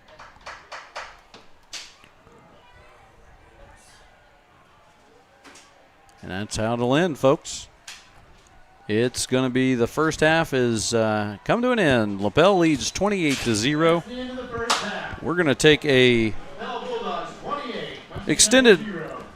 audio break, but we will be back here giving you some updates on scores if we can find them and some other interesting tidbits here on the Next Play Sports Network.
All right, welcome back, fans, to halftime here at the Next Play Sports Network. About 9.5 minutes before we're going to get started with the second half.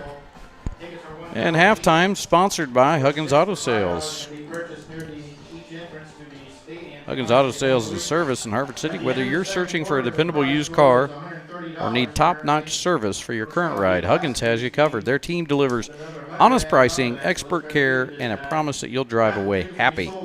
Check out their lot or browse the latest inventory at HugginsShowroom.com. Huggins Auto Sales and Service, driving hometown pride. Expert service and repairs there. Yep.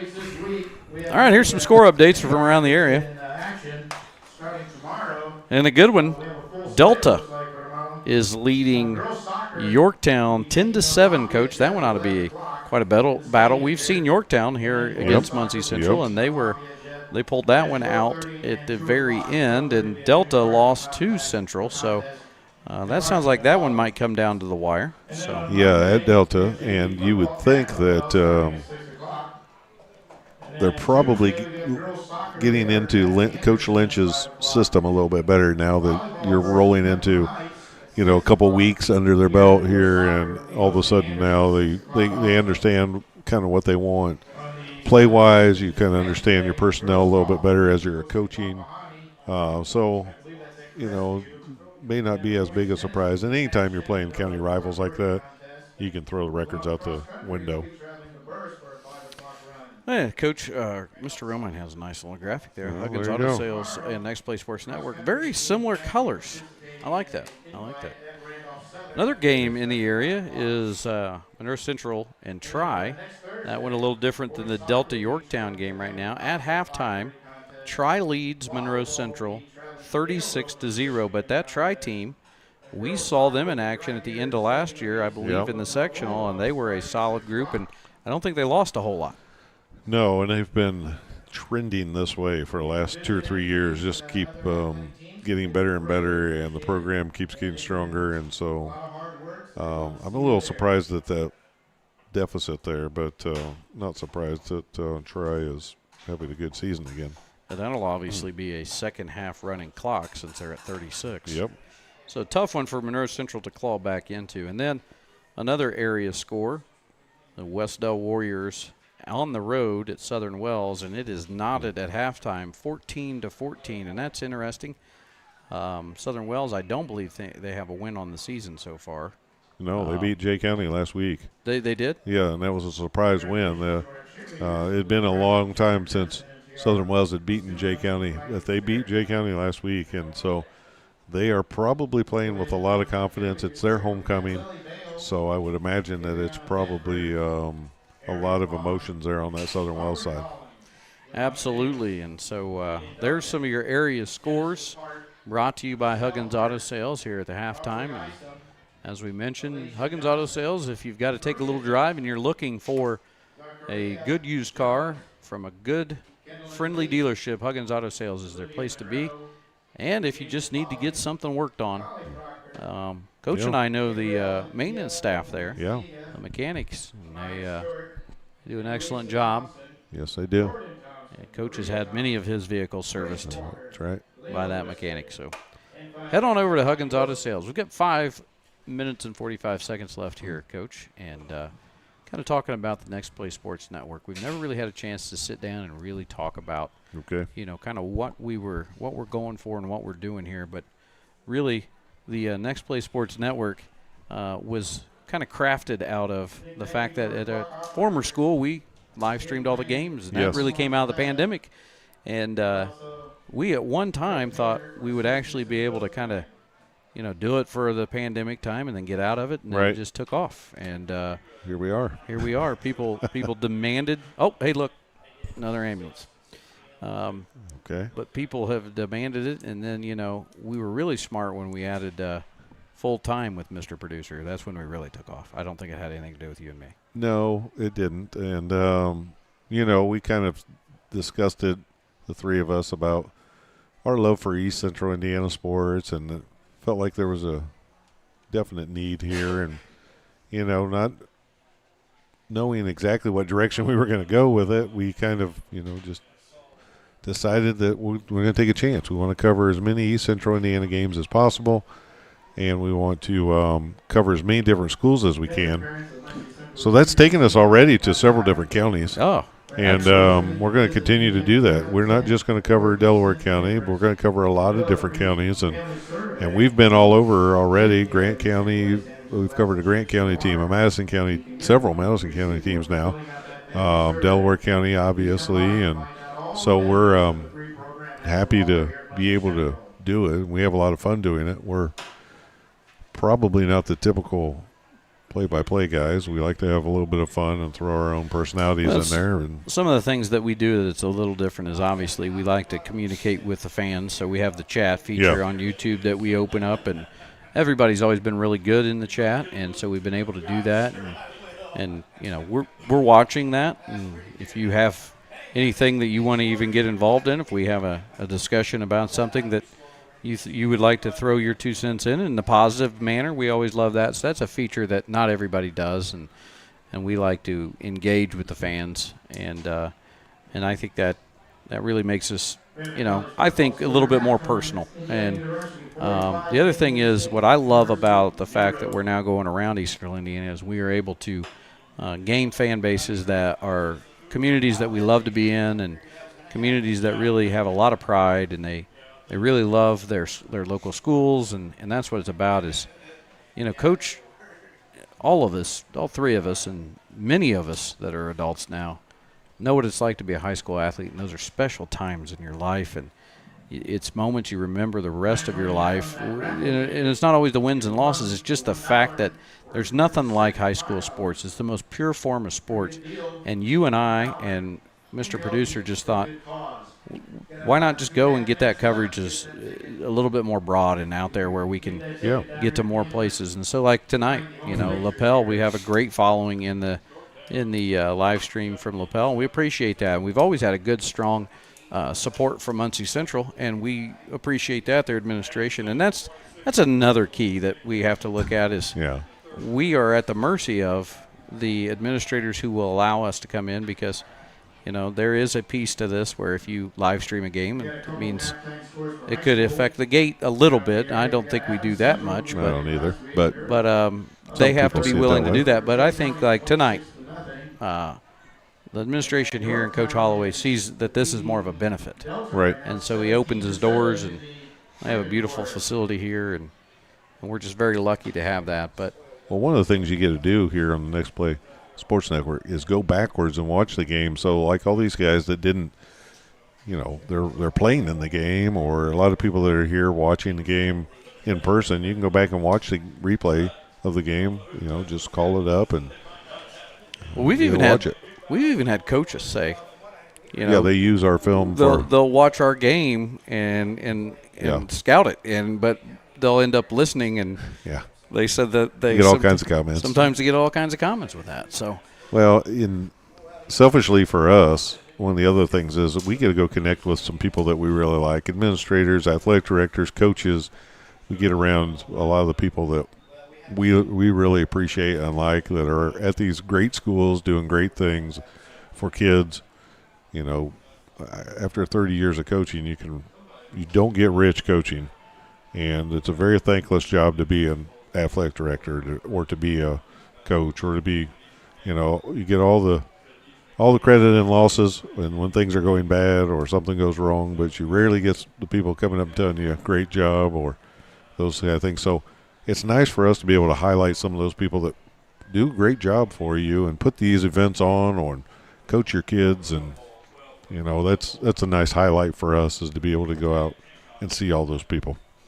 And we're just about 15 seconds away before they put up the last 3 minutes, so the teams are out stretching. And people also ask all three of us, what's the best way we could help you? I think this is a great thing to help push and support East Central Indiana sports. Well, what can we do to help? Well, two things. You could become a sponsor if you would like to, or just hit that subscribe button. That really doesn't cost you anything, and all it does is just give you notifications when we're somewhere. Yeah. You may not even know we're coming to your town, and here we are. Hit that subscribe button, and it helps us out, because we don't get money for your subscriptions, but it just helps us out and kind of knowing our personnel and knowing where we're at, and it's a it's a good thing for us too. And we also don't get paid by any of our sponsors. Our sponsors pay for the technology and materials that we are able to bring, because it does cost money to have Wi-Fi and to have all the cameras, and our sponsors are helping us with that. So we're about it's like 2 minutes away from second half, Coach. Yep.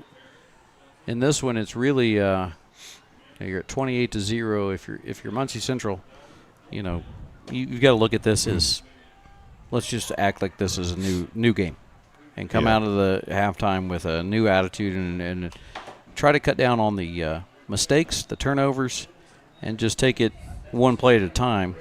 If you're Lapel, you've got to be thinking, hey, let's put another touchdown on here and get this clock running, because that makes the opponent, that rule makes it really difficult for an opponent to get any momentum going, to get back into the game, makes it really difficult. So they're going to come out here, Lapel is, and they're going to receive. And let's see if I would bet to see they're going to be pretty aggressive right off the bat. You would think so. To try to get to 35 points and try to get that clock running. Yeah, if you're both coaches really, if you're Lapel, like you said, you're focused on this offensive possession. If you're Muncie Central, you're kind of breaking this into mini games. Let's win the next 5 minutes. Let's win the next drive. Let's win the next set of downs. Let's win the next play. And you just continue to try to break it down into smaller, because the scores could look up there. It's a little overwhelming at this point, unless you can get a stop and a quick score and get yourself right back in it. If you're, Muncie Central, you're kind of breaking this down into shorter segments, shorter games, trying to win those small battles.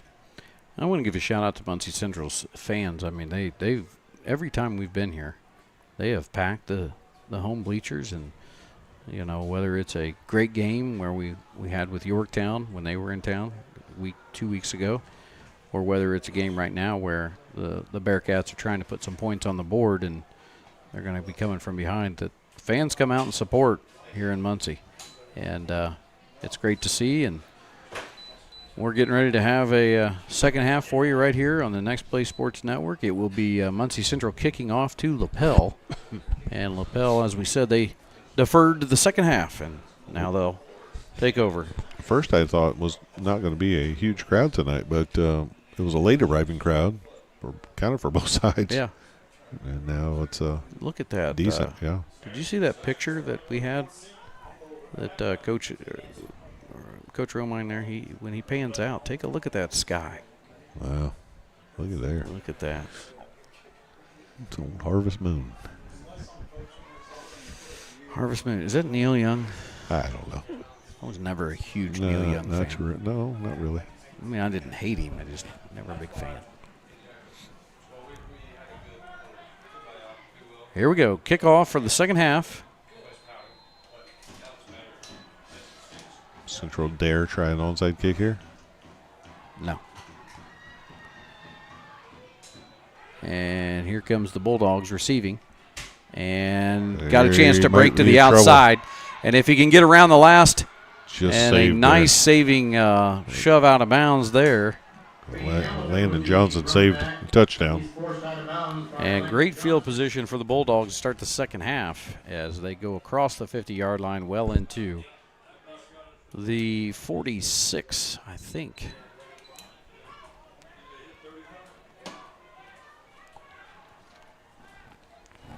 Everybody here is, the Bearcat right here in front and center. Oh, yeah. There you go, number 62. I wonder if that has significance. I don't know. Was there something special about the 1962 year? Or is that just a number they found? Inquiring minds want to know. Craig will take it in the shotgun. Is that Miller back in? I think Miller is back in. And a quick out, and probably picked up about 8. They like these crossing patterns, and they're really hard to defend. You get two guys coming across the same area. Which one are you going to pick up? And if you do, he gets the ball out of his hand so quick that it's just hard to get any kind of defense on there or jump the routes or anything. And that's Miller with it. He's back in, and he is running hard. And so it's good to see that he is at 100%. And it's a first down. You didn't watch the first half. Miller was a little shaken up after a good hard tackle, but he is back and rolling. Allen made the stop. Marquise Allen on the tackle for the Bearcats. 11-10 left here in the third. Hey, you wonder if Miller was dealing with cramps there at some point because he was playing both sides of the ball and rarely went out. He's back in now. Those can be debilitating. Yes. And almost had made a little something out of nothing there as he was on his move, but being pressured there. There's once at a school where a guy carried bananas around and shoved them down if guys got cramps. Yeah. It was one of the dumbest things I ever saw. It was. Because by the time you eat those bananas. Yeah. Makes me think of about 2 hours later they kick in. Makes me think of a banana split. And, you know, there's no greater, when I think of banana splits and ice cream, there's no greater place to get ice cream than Ivanhoe's. It's one of the best Boy, that there sounds is. good. It's hard to get good ice cream in this area. Camac's got good ice They cream. do good, yeah. Oh, that's a false start. Frozen Boulder in Yorktown's not bad. I've not been there yet. Yeah. Let's go sometime. They should be a sponsor. All right. Let's ask them. You know who we need to get out of Yorktown is Twisters. Oh, yeah. Twisters would be a great sponsor. Get a little We'll take twist- anybody. Just Get a little about. Twisters cup up here, you know, and right in front of us when we go to the. I'll get the lemonade there. Yeah, I know. You haven't had pop in. 10 years. Yep. Second down and 15 after that penalty. And Here's Miller is still running. Man, that was a nice He push. That shifty. defender, was about to make a tackle on him. He pushed him right off and Taylor Shifty. picked up a bunch of yardage there. Look what you made me do.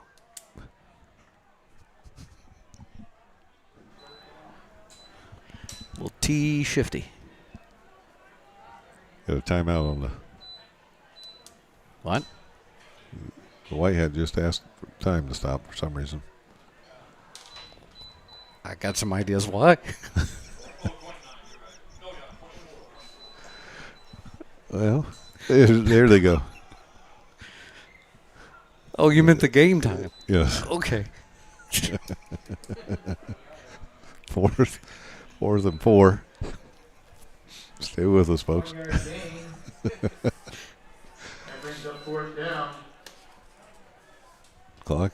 I didn't catch that like you did. I know you did. was kind of figuring it out on the fly. 9:57 to go. So fourth down, big stop here for the Bearcats if they can get it. 4th and 4. Craig back and It's going to be that little. Oh, it's it's tipped. There second you time go. it was tipped. Last time the Bearcats were able to tip it and pick it off, but that time it was a nice stop on 4th down and Turnover on downs for the there you go. Bearcats. The Bearcats have to take that with a little bit of momentum. First and 10 for the Cats. Brent Bond says that Harvest Moon is definitely Neil Young. Yes. The Oh, man, look at my life. Flintstones are checking in from Flint, Michigan. Yeah, it's a long story that I won't share, but Probably can't. I can't. I'd love to, though. Well, we're just pulling all the big timers in the chat now. That's right. We got Bondo. And that one handed off to, I think that's Johnson. I believe. Yeah, that's landed Johnson at the bottom of that pile. He picks up about Johnson with a carry. He's stopped 3. by Kimmer. Picked up 3 yards. 2nd and 7. Central's going to want to go quick here, Coach. Yeah, you got to move the ball down the field, and you've got to score. That's out quick, but doesn't. You know what? We don't even pay you for that. I know. That's good stuff. They need to get the ball down the field as quick as possible. They need to get the ball down the field as quick as possible and score. Third down for the Cats. That was almost as good as some of your halftime speeches. Well, Hope it turns out better for both teams. There's a few times I think you actually looked at a couple teams and said, I don't know if you quite got this game down, but we want to have more than them. Wallace back at the quarterback position here in the second half. 7. Came in the second quarter. A lot of pressure right there. Oh. He's going to have to take the sack. At that point, he was. You wanted to get rid of it, but really you just got. A lot of bad things could have happened. Yes. I think he took the right decision there. And that'll cause the punt unit to come out. Wallace brought down in the backfield. Kimmer and Gilbert. Let's get one. Thank everybody that's in the chat. The Dowling Dumpster Rentals chat, sponsored by Dowling Logistics and Dowling Dumpster Rentals. When I think logistics, I think Mike Dowling. Lapel back to receive this punt. It's going to be a short punt. It is going to be a short one. See what? Oh, Best good thing little. Could happen is it maybe hit somebody, but it doesn't.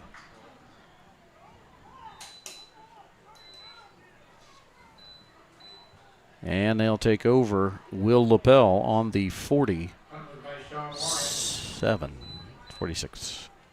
I don't know what kind of spot that is. Don't you spot the ball on a mark? Well, no, you don't have to. Well, I don't know, but it just isn't it common to do that? I mean, I'm not saying it. I get you don't always, but a reset would. Well, I don't have a laser, so I can't. He might be right on the line. I don't know. He might be.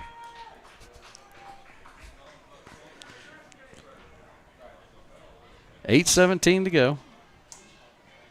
28-0.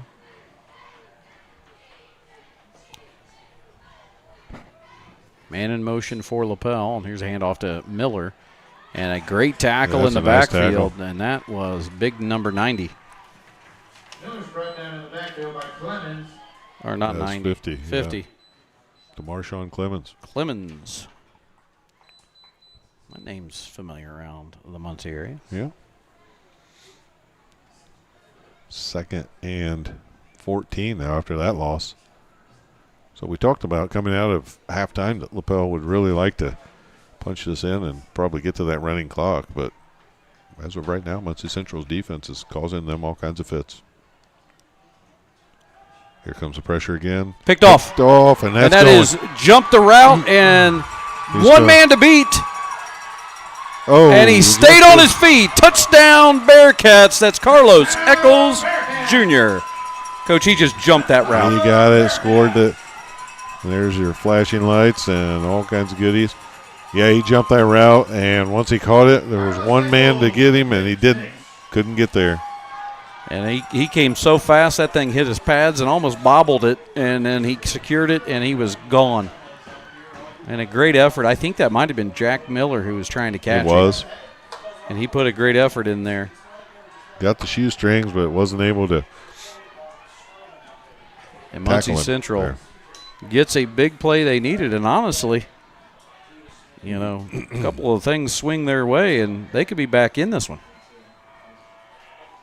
Let's see if they can get the extra point here. It is up. It just snuck in. It just snuck in there. And there it is. 28-7, Central's on the board. We're going to take a quick break. We'll be back here on the Next Play Sports Network.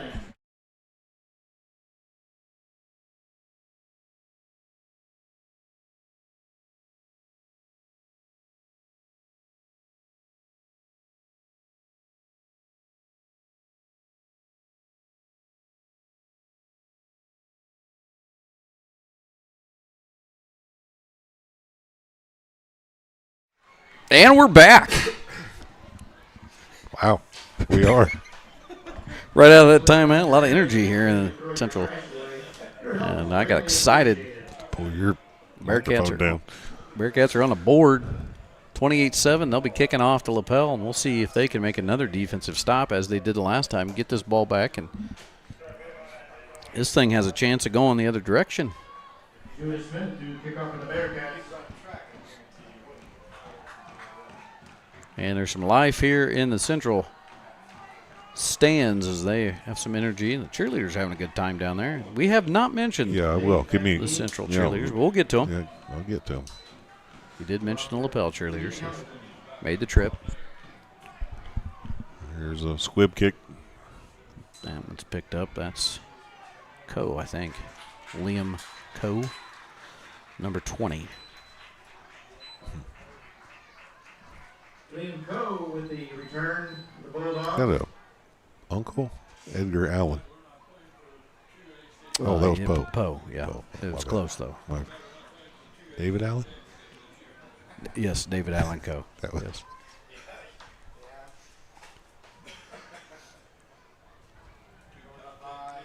Yeah.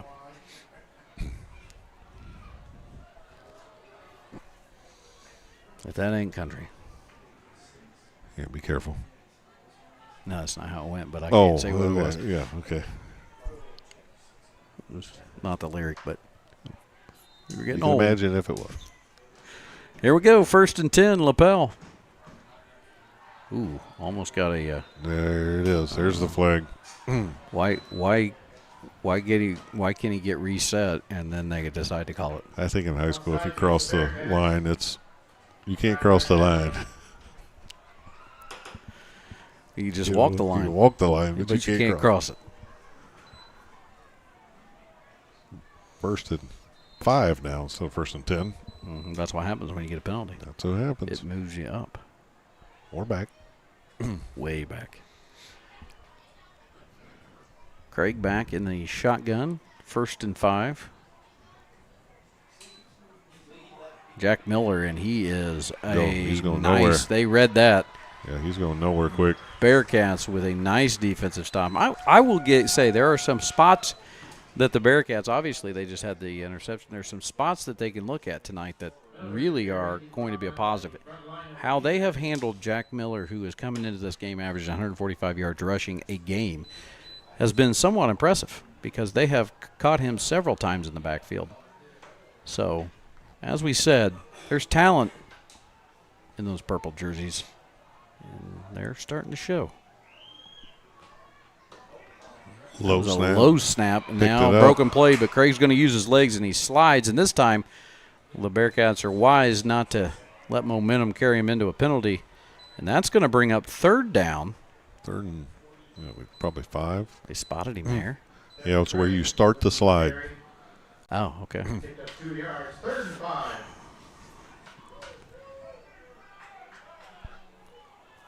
That's an interesting rule. Yeah, it It makes sense. It because is. especially on turf, you can slide for a while. Well, he could go head first if you want to. And then the ball will go wherever the ball hits the ground. You can Pete Rose slide. You could. You have to hold the ball. That'd be interesting. Craig Those back big to 3rd throw down, and see if he gets any pressure. He gets a little bit, Oh, but gets wide it away open. to a wide open receiver, and he just absolutely runs over a Bearcat tackler. And it was that Liam Coe again? Go with the reception. Enough for a Bulldog 1st down. That ain't football. That was a tough one right there. Wide open on the pass. And just when you were hoping, if you're a Bearcat fan, that they could get off the field here, at least make a tough decision for Lapel. They pick up a big 1st down. Craig now sends a slot receiver in motion, Miller time again. and he picks up positive yards. He has definitely felt the Bearcats tonight, though. Especially here early in the 2nd half. Jack Miller with the carry. Fisher with the stop. Yeah, I will say you were right, Coach. Lapel has really gained fans throughout the night. Yeah. Late arriving crowd. Little L.A. Forum. Dodger Stadium. Back to throw. Oh, he doesn't see him coming. Man, but he still got gets away.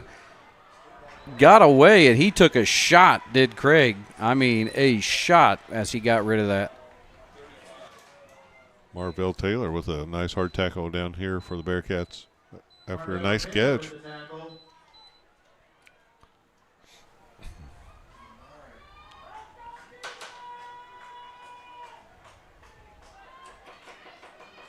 Captain Marvell.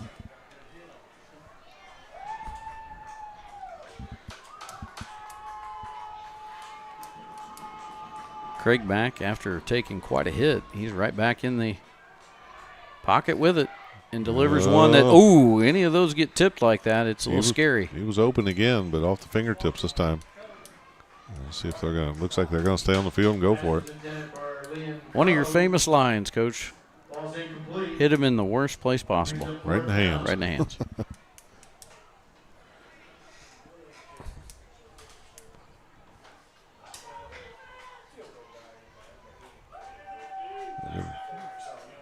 Looks like they're going to go for it here. Going to get back and huddle. Yeah, I noticed that. And you may.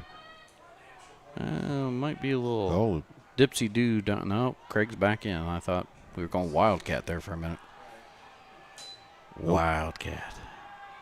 He's got an open man again. He's got a guy, and that is Coe again, and he took another shot. Coe's really become a high possession receiver here in the second half for him. Lot of workload. And again, as Coach mentioned last time, Bearcats trying to get off the field. They've had their opportunities, but Craig has just found an open receiver when he's needed to.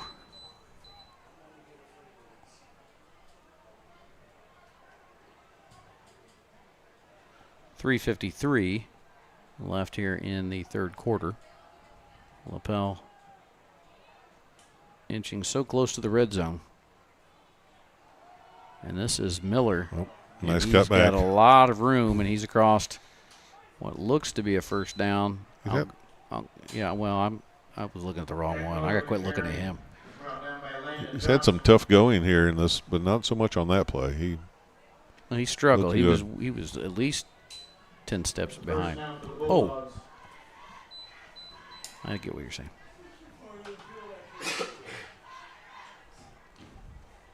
Somebody's thinking of half-priced apps. Probably you. There's a handoff. Nope, he's going to keep it. Sorry. That's a good little. Yeah, that's a touchdown. And that is a touchdown. And that whole play together had us fooled, and boom, right in there. And that was to number 8. Andrew Evelo. Andrew Evelo with the touchdown, and that is extending the lead 34-7 now with an extra point coming. Craig is, even on his, when he's mobile, he's able to read that field and got a lot of poise. There is. Extra point is Braden up, Johnson. and it's good. 5 for 5 tonight, and it's 35-7. We're going to take a quick timeout on the Next Play Sports Network.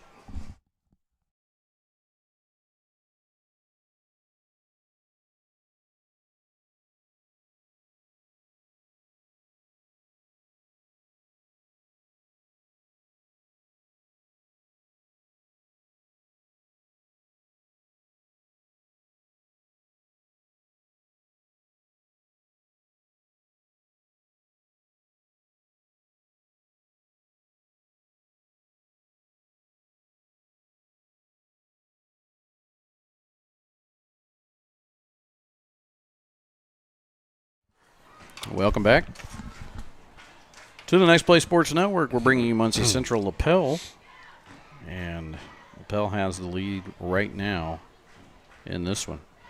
See if I can get any updates on any other scores and see where we're at. Back deep to the Bearcats. Kai Hyatt, Landon Johnson.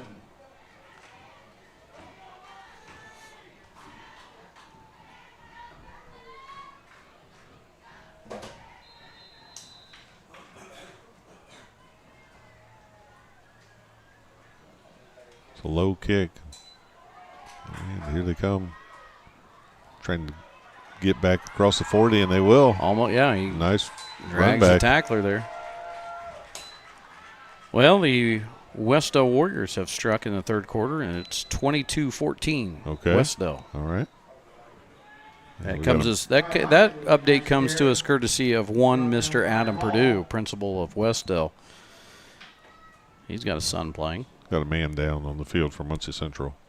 Okay, Give me a chance real quick to talk about the Muncie Central cheerleaders. Yeah, do that for Lily us. Bates, Adriana Benford, Ariel Bond, Audrey Collins, Lana Davis, Eden Duncan, Genesis Hart, Giselle Hart, Aubrey Isom, Lisa Johnson, Maria Johnson, Socoria Jones, Kendallin Lee, Avilia Monroe, Deja Pauly, Kylie Proctor, Gabrielle Gino Mixtea, Amaya Stewart, Annalisa Thompson, Jordan Thompson, Maria Thompson, Grace Walker, Layla Wellesley, and Kaylani Wilson. And we apologize to every one of their moms. Coach is a PE teacher. That's right. Not an English teacher. English guy. Well, I've got an update. Okay. Varsity football right now. Yorktown leads Delta 17-7. And at the end of 3, Monroe Central is losing to Tri 49-0. So that one is going to be over soon.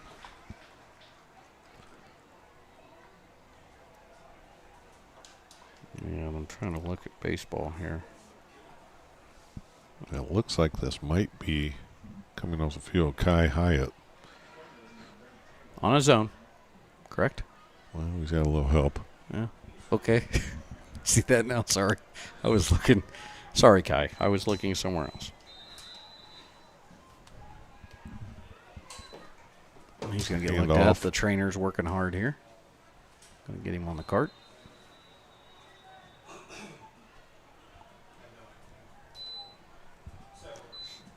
Hyatt, a big-time contributor for the Bearcats, so we wish him the best. Brought down by several Bulldogs. It's going to be second down for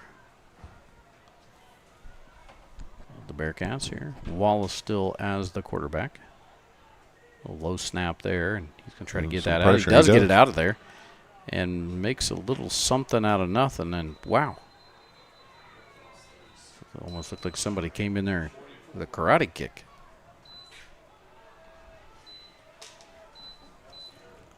Bring up 3rd and 7. It's not very often you see somebody jump into a pile. Marquise Allen.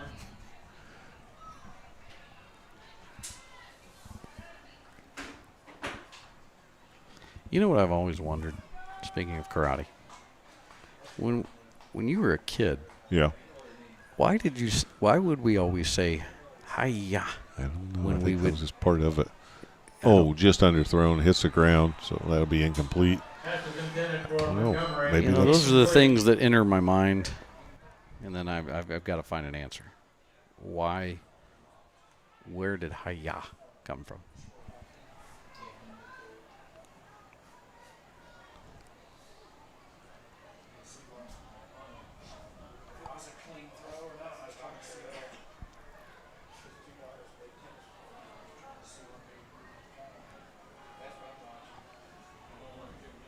These are the important things. That's right.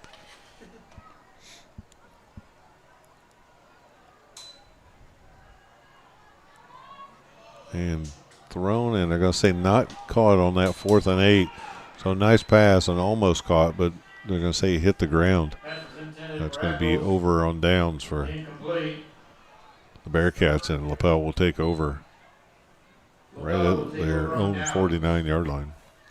Looks like, just to give you an update, I think Kai Hyatt, he's up walking, but it looks like it might be an ankle Yeah. because they're trying to cut his shoe off, trying to get him to walk. So it's a good sign.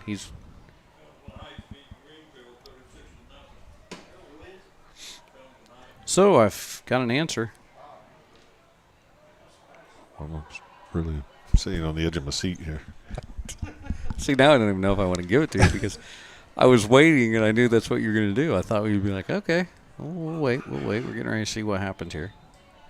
Resetting.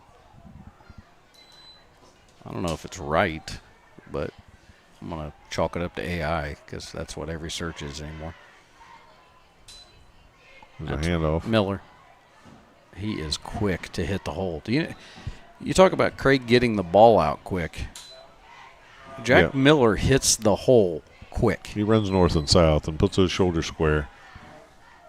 You know, maybe he should, as soon as he gets that handoff, he should yell, hi-ya. Maybe he should. It is a Japanese term Okay. for a short, spirited shout used to focus energy and intention during an attack or defense. Gotcha. There you go. And it's actually spelled like Kaya.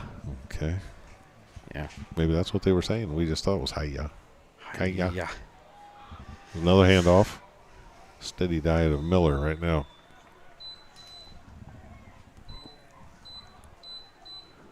Well, it's less filling. Tastes great. Not a sponsor. Well, it could be. Yeah, I don't know. I don't know if we should.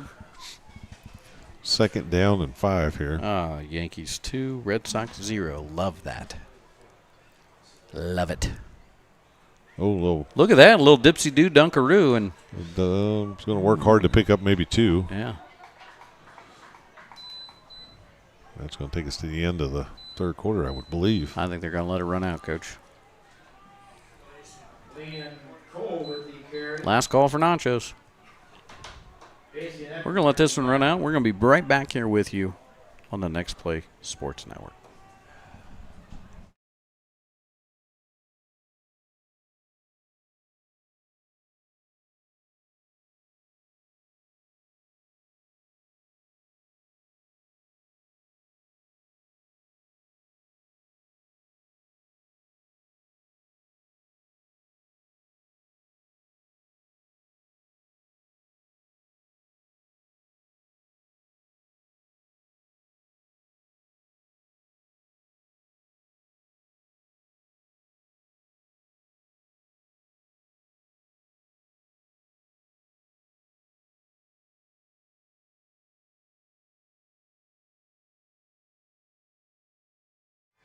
Yeah, we're back.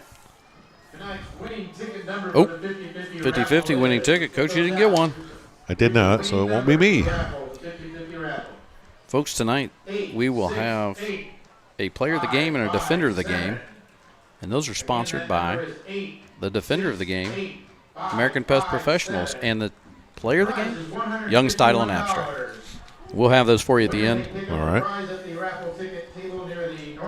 And what I'd love to do at some point is, one of these days we need to figure out how we get the chat, get a little poll in there, Yep. and have the fans vote for player of the game, defender of the game.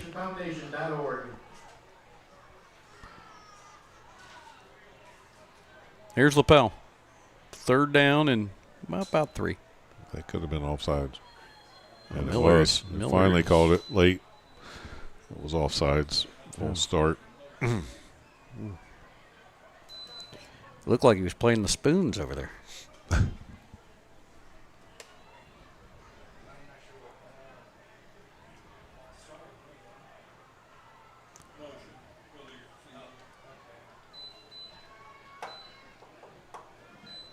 Stands against Lapel. Illegal motion. Well, if Lapel would happen to put this one in, it's going to cause the clock to run. Yes. So the Bearcats going to do everything they can to make sure that doesn't happen. That penalty hurts and takes them back to 3rd and 8, although you'd Take 'em probably back. think this is 2-down territory at this point of the field. Take them way back.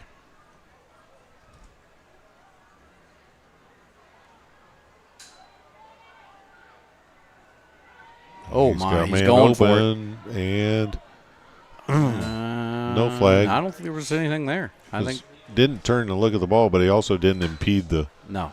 receiver. So that's going to be 4th and 8. Pass ball is incomplete. That brings up 4th down.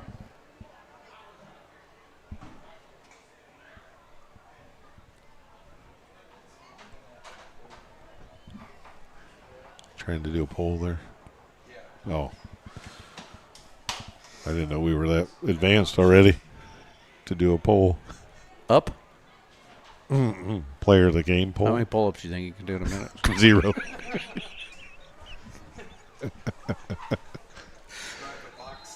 Oh, it might be either timeout. It's going to be a timeout, Lapel. I can't tell by his motions. Well, the timeout is sponsored by ECI Vending That's right. They brought you this time out. It's East Central Indiana's choice for vending solutions in schools, businesses, hospitals, and more. From snacks to drinks, ECI Vending keeps your team fueled and ready to go. They do not have a nacho vending machine at ECI Vending yet, but I'm going to work on Mike to get that. Yeah.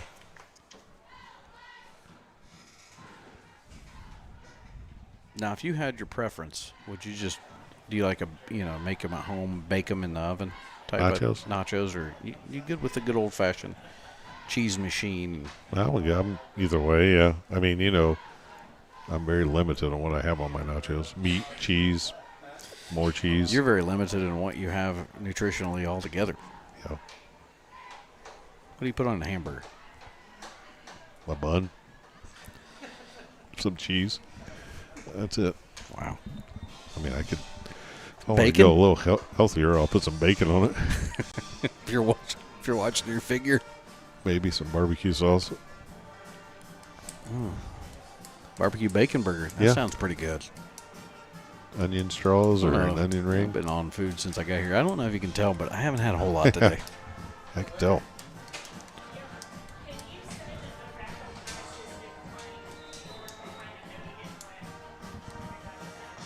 Here we go. 4th down, Lapel. I got a long way to go, but not a short time to get there. See if Here we you can go. find by getting a little pressure right over the middle, and that is going to be incomplete. That'll be turnover on downs. And it will go to the Bearcats.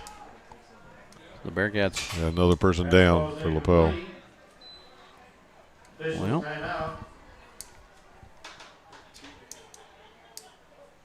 reminding everybody that the YouTube chat tonight is brought to you by Dowling Dumpster Rentals, whether it's a big cleanup, a renovation, or just clearing out the clutter.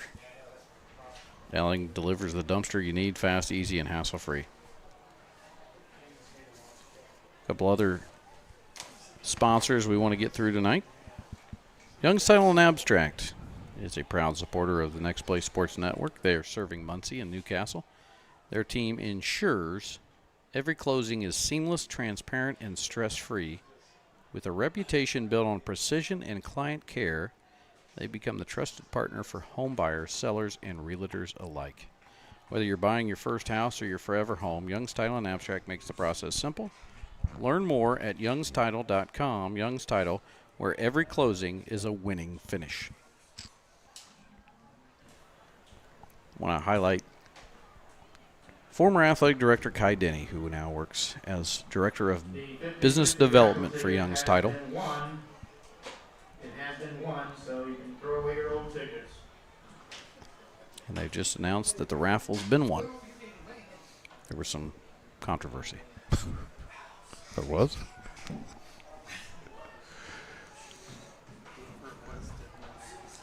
Well, there was something going on. I don't know exactly what it was.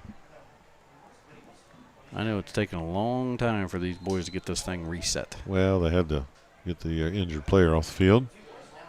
Wallace still at quarterback. Oh, he is getting a lot of heat.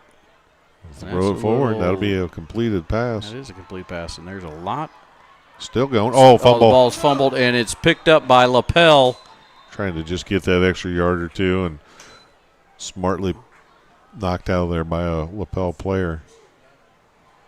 Let's see who's got it. Yeah, it's Lapel with it at the bottom of the pile. That was Johnson with it, who lost it. The trainer's got to get out there again. He has had himself a busy night. Officials timeout.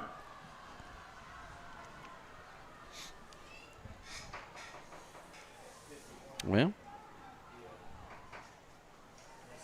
Thank Muncie Central for having us back. It's been a lot of fun both times we've been here, and this facility is great. Their press box is awesome. And it's just been a lot of fun to be here. you know who else could make something just as nice as this press box right out of your own home? Property Pros? Property Pros. From kitchens to roofs, Property Pros makes home projects easy. Award-winning service, expert craftsmanship. Property Pros in Muncie. Quality you can trust. They did not build the press box, but not saying they couldn't have. Yeah. They've done some amazing things in their time.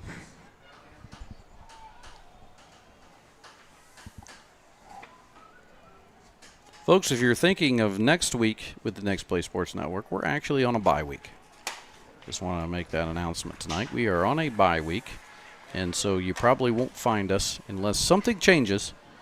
But we will be taking next week off. And if you don't know what a bye week is, that's kind of what it means. We're going to take the week off. We're helping the injured player off the field. It's number 51, Kenny West. He's looks like maybe an ankle issue.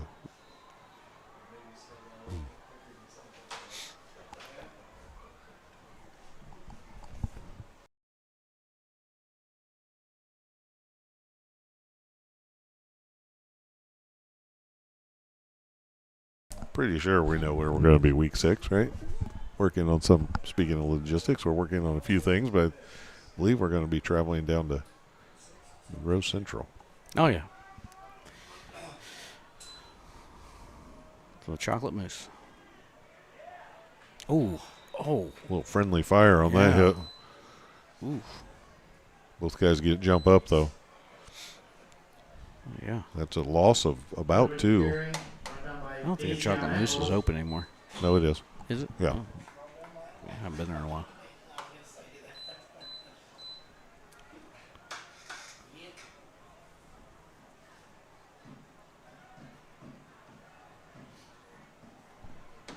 Clock running, 10:58. Lapel trying to get their, looks like they're going to let the play clock go down, or they're going to need to get this thing off. Just in time. Just in time. And he fires one right inside there and still on his feet, and now close to the first down. Clock's still running it because it is not a first down, so they Band into a little bit of crazy train by Ozzy. well, rest in peace. Third down, Bearcats.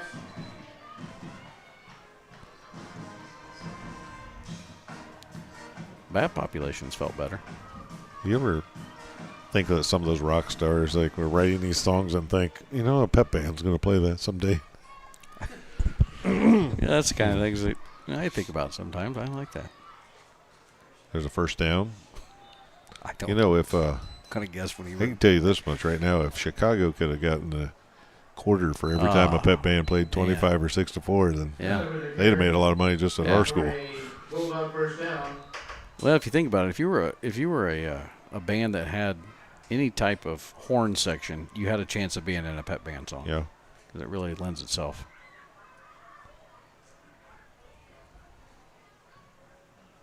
There was a lot of years there. School we grew up at, I thought 25 or 6-4 was the national anthem that played so much. Yeah, it did. You know, they got stuck in about a 4-song rotation. Oh, tipped up. Is that Was that intercepted? I think it was. It is intercepted. Big number 50 for Muncie Central. Intercepted by Marshawn Clemens. Marshawn Clemens. Take over. And the Bearcats with another big defensive play.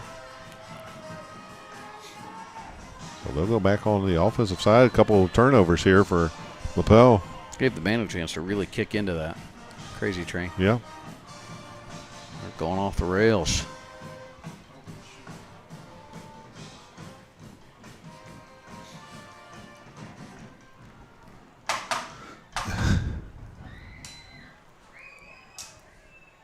Back to There's a handoff. handoff, and wow. Going for the ball. There's Nice a job lot of holding on to extracurricular going on out here. And now it's all going Landon haywire. Johnson there. Everybody needs to clean this thing up. I don't Yeah, know what's blow the going- whistle on the first hit.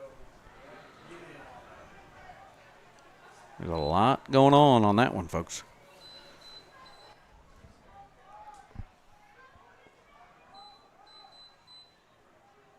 This one, officials are going to have to tighten up Picks up 5 yards on the carry. the whistle.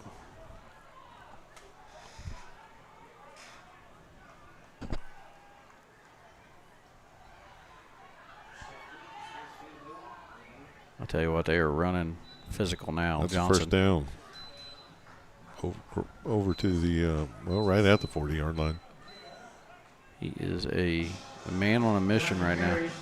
That's a Bearcat first down.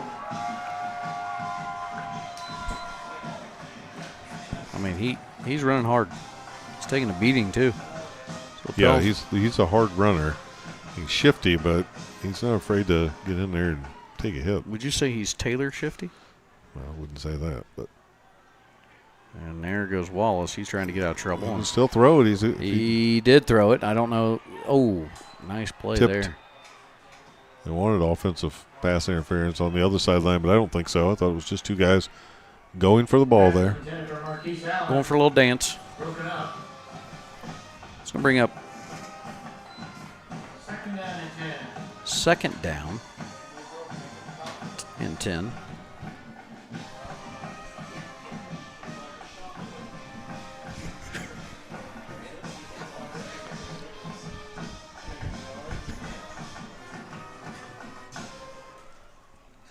Okay. Wallace. There's a handoff. Oh, nice Oh, run. this is a big run. He's broke it. That's Johnson. And he is not going to get caught. That is a touchdown for number 3, Landon Johnson. Bearcats are on the board again. Bearcats. Landon Johnson with the touchdown. And it's 35-13. Extra point pending here. That was a nice run. It sure was.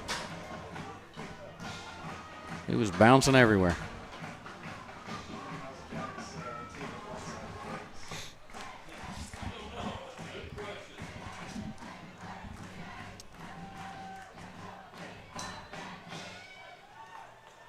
See, the extra point is waiting on something here. I think it's that back official. There he goes. Got to get set under the goal post. Okay. Sunshine Scooter. Yeah, it's up and good. It's a good thing he was there. Point after by Judah Smith is good. And that's 35-14. 14 to 35 in favor of the Bulldogs. They gotta do push-ups. Oh no, they don't do push-ups here.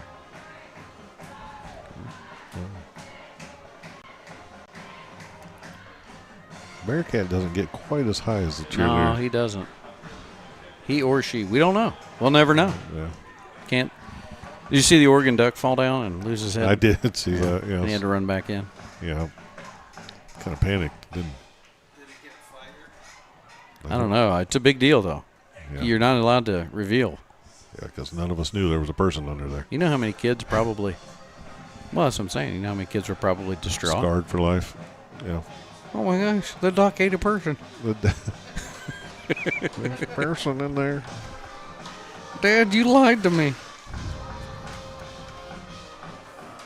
Well, I hate to say it, but that's just one of many lies you'll find out. I still haven't got over. Yeah. Judah Smith will kick off for the Bearcats. Onside kick? No, that. Think Oh. so? No, I mean, I don't know. I think they are. I think they are. I'll They bet shifted number 4 over to this side. See? And, oh, he had it right there. It just went right through his arms. That'll be out of bounds. And you can't do that. It's a flag. No, Dyron Montgomery had a chance to get it right there, and it just went right past him. They could make him re-kick, or they could take it right there with the penalty, which is what they'll probably do. Well, hang on. Yeah, I guess right. That would be right. If the This offensive player would have touched it, though, and it still went out of bounds, it's still a penalty? Yeah. I think so. Well, Isn't I it? think so. Yeah. It's an interesting question. Yeah. I think he did touch it, so obviously that is the case. Yeah, there's a lot of helpers down there, I'm sure. Well, this side doesn't need it. About 8 minutes to go here in this fourth quarter. That's about as many minutes as that guy over there's seen the game.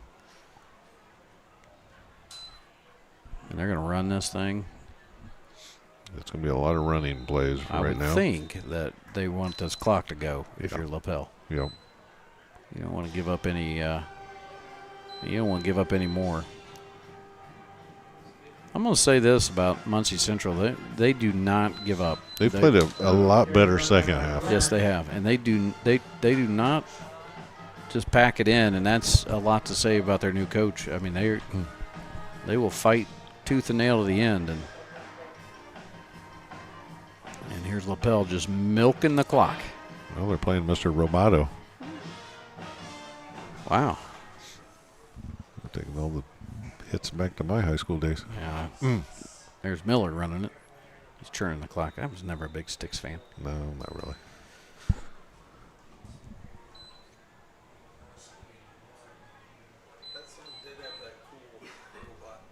Yeah, Miller with the carry.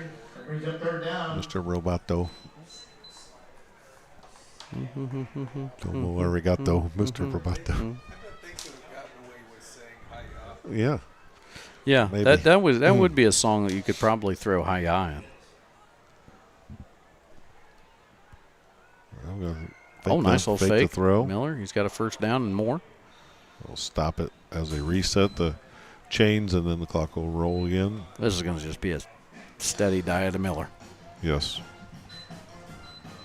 Hyatt with the tackle. It's like my grandpa. Play results in a first down for the Bulldogs. No. I think if for mine, it would probably be last name would have to be Pabst.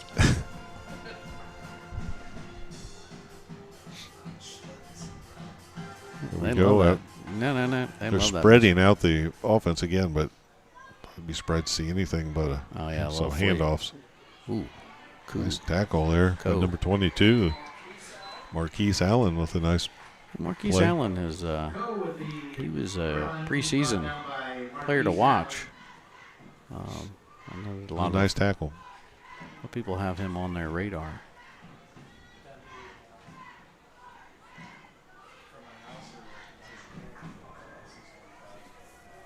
And again, Lapel just trying to run this one down. Get out of here with a win. Muncie Central trying to make a turnover happen here, but this is going to be a steady run game. Well, going the wrong way that time, but still going to make something Still out of it. made positive. He got hit in the backfield, but still kept Lost it going. his helmet, so that means he's going to have to come out for a play. Marquise Allen. Is the reason behind that an equipment check? I think so. Sure your And helmet works. yeah, probably try to. There was a time where guys thought it was cool to take their helmets off and between plays and make That was everybody the see who they were. And The 80s. Yeah. Back in Coach McLaughlin's when he was, that was the 80s. You would have been one bar face mask. you were in your 30s. No. Another handoff. Trying to find room. Almost got. Oh, he did. He got to the outside now. He's running hard and nice job getting him taken just down. in bounds too. That's Kai Hyatt. That'll stop it again to reset the chains. Remember now. That's a good update though. Kai Hyatt is back in the game, and Yes. it's good to know. However, it is a first down for Lapel.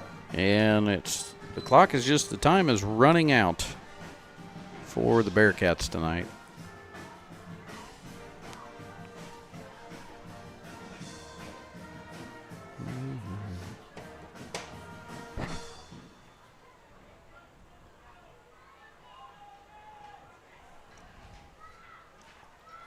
Hand off to Miller again.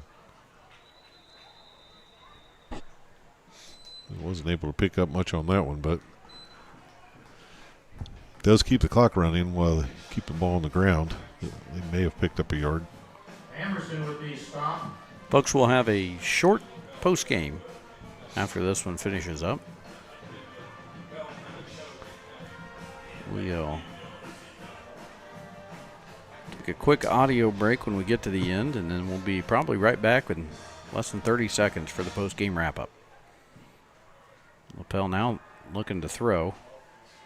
And it's going to be incomplete. Good place to miss, though. If you're going to miss, throw it to that pylon where only he can get to it and can't be intercepted. But that does stop the clock. A little surprising that they threw it.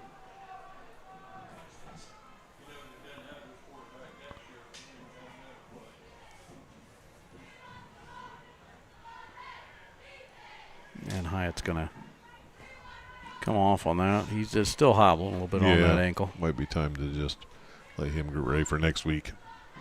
I think the Bearcats will travel to Marion next week. Going to be in Giant Land. And I'm not sure with Lapel. I can look it up. That's out to Miller again. He's out of bounds. That'll stop the clock. Pass was complete to Jack Miller. He scores out of bounds. And another Bearcat down over on the far side here. That was Justice Allen with his cramp working on those calves. They will be playing Indian Creek. Okay.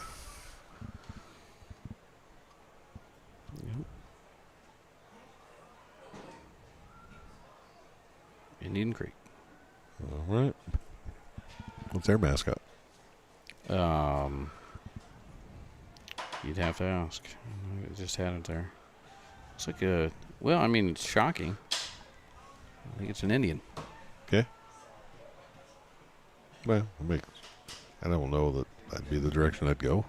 Indian Creek Indians. No, I mean, they didn't ask me, but. Well, they're 4-0. So that may be a good game. Nice to see Justice Allen running off. It was obviously cramps. They were trying to stretch him out over there. He's going to have to come out for a play.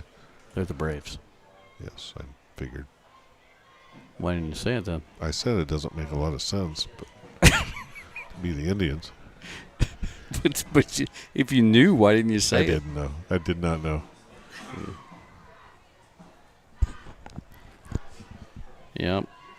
They've actually been impressive. Maybe we should go to Indian Creek and pick up a game. It's a little out of our range.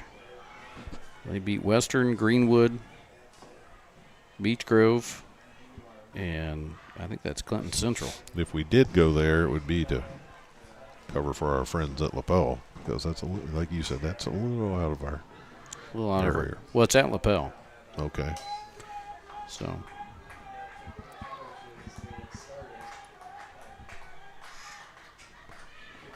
We got a fan getting them going here. Fourth down and 10 here. Little Central fan getting things going. Going to throw it across the middle. What a catch. And he caught it, and that's Liam Coe. What a catch and what a hit. I mean, to hold on to that, that was a tough pass. Coming across the middle catch. is always a scary situation for a receiver, and you know you're going to get hit. Yeah, and he did. Legally led with the shoulder, but it was a tough one.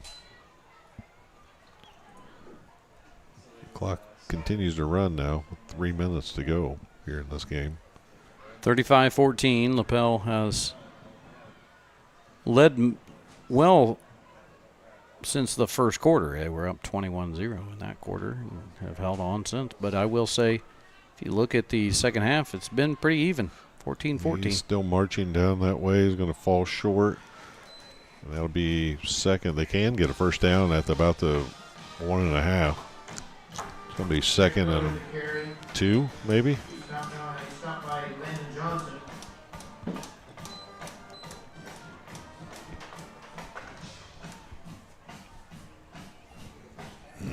White stripes, right? Yeah. It's more your era. Mm-hmm. Brown stripes from where you're at. I don't remember that band, but. Oh, fumble. And I think they Fell recovered. right back on it. Isaiah Miller. I'm sorry, that's not Miller. That's Craig there falling on it, but That's about the only thing he's done wrong tonight. Yes. Except for the interception. Clock's still running.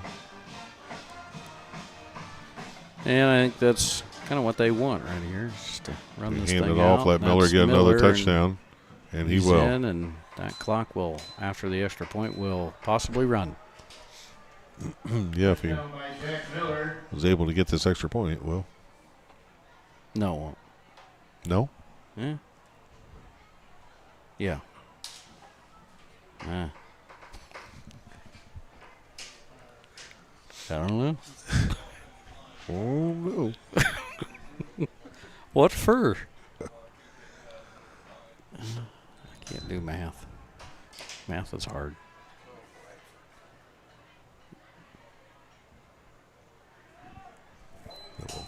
And it's 42-14. Will not be enough for running clock. Lapel 42, Muncie Central 14. We're going to stay right here with you. As we mentioned, we'll take a quick break after the final horn. We'll be back with our defender of the game and player of the game.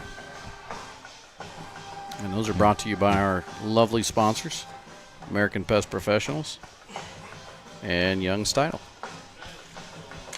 And then Coach will have some amazing insights that You can't live without. you can't live without. We'll take you right on through the next week of football, just thinking about things.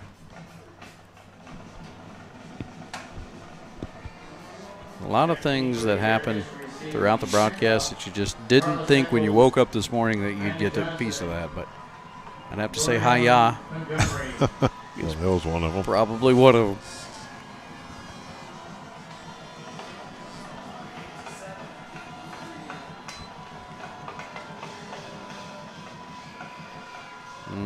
There's another one of those squib kicks taken by the up number 5. That's Montgomery, and he gets it to what, about the 35? Yeah, and there's 1:29 to go in the ball game. Might see a few guys that we haven't seen in the game for maybe both sides, or I don't know. Maybe not. I'm sure there's a JV game scheduled for Monday. Yeah. Yeah.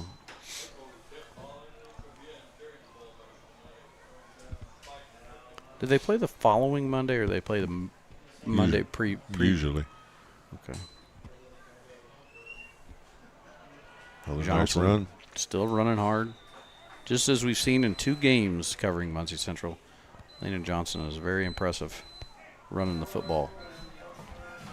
Again, want to thank the Central administration, Athletic Director Jeff Holloway, one of the best in the business. He allowed us come into his home and bring you this to your home. Now under a minute. Another handoff. That's Johnson. Got a the chance. first down. Still moving.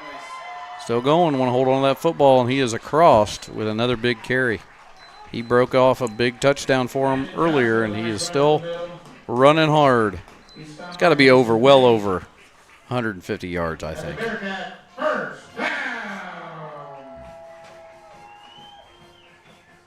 At least 125.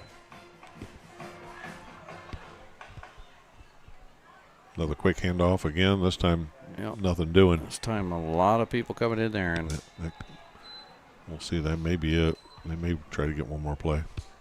Landon Johnson stopped by Will Gilbert. No gain, 2nd and 10.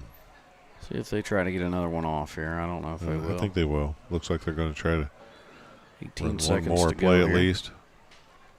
Probably be another handoff. Nope, No, we're going it's to gonna throw be it a this pass play. time. Just going to throw it up to him and see what happens. It's going to be short, so that will allow us one more play. No flags No. anywhere that I can see. Pass was intended No for flag. Montgomery. Ball's incomplete. 3rd down. 7 seconds. This one will be the last play, as long as there's no penalty.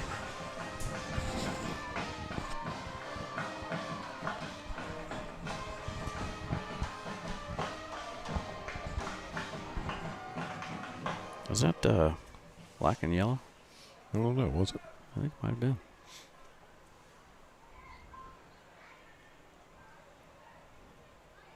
There's the snap, going to throw. A lot of pressure coming. And that's going to do it. That'll do it. It's going to be a sack by Lapel to end this one. And that's how it ends, 42-14. And we will take a quick break. We'll be right back here on the Next Play Sports Network.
And welcome back. We've got a quick post-game show for you tonight, and we've got a couple of them. I'll talk about the defender of the game, the player of the game, and then I'll give it over to Coach he'll summarize everything, and we'll be done here. American Pest Professionals defender of the game. Tonight's defender of the game is brought to you by American Pest Professionals. Just like our defensive standout shut down the opponent tonight, American Pest Professionals have been shutting down pests across East Central Indiana since 1936. And tonight's defender of the game is Muncie Central's Marquise Allen, who had almost double-figure tackles and had an interception tonight in the game. So Marquise Allen is the American Pest Professionals defender of the game. And our Young's Title player of the game, it's again brought to you by Young's Title and Abstract. Just like our standout athlete delivered a smooth performance on the field, Young's Title delivers smooth and stress-free closings off the field. Tonight, that goes to Lapel's running back, Jack Miller, and he will be our offensive player of the game, Young's Title's offensive player of the game. Coach, wrap us up. Well, I think that game tonight was really won in the first quarter. Lapel came out, kind of staked their claim to this game, and then from then on they were able to kind of mix up how they wanted to do it. But it was a steady diet of Jack Miller a lot tonight of running the ball, and they really pound the ball and just wear you down.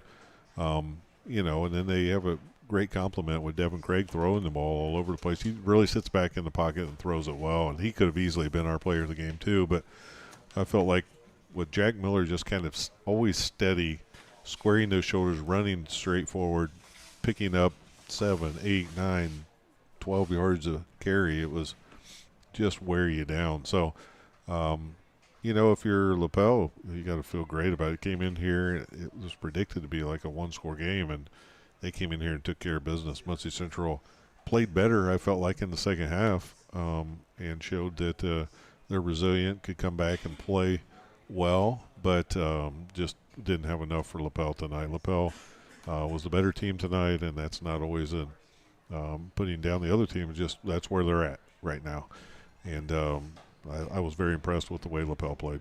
They played really well, and Central never gave up, and they showed a lot of fight, and they're definitely a team to be reckoned with, and they're going to they're trending in the right direction as a program, and so they've been fun to. We've been able to bring you not only this game but the Yorktown game, and there's a lot of bright spots there and a lot of talent, and big things coming for the Bearcats here in the near future. So we just want to thank Athletic Director Jeff Holloway and all the administrators here at Muncie Central for allowing us to once again come in and live stream another Muncie Central game. I know we'll be back many, many more times to bring you this on the Next Play Sports Network. Again, next week we will be off, and then we'll be coming to you from the next the following week in 2 weeks from Monroe Central, where Wes-Del will be traveling to Monroe Central. We'll be bringing that one to your home. So once again, if you get a chance, hit the subscribe button. We appreciate all you watching, and we'll see you next time on the Next Play Sports Network.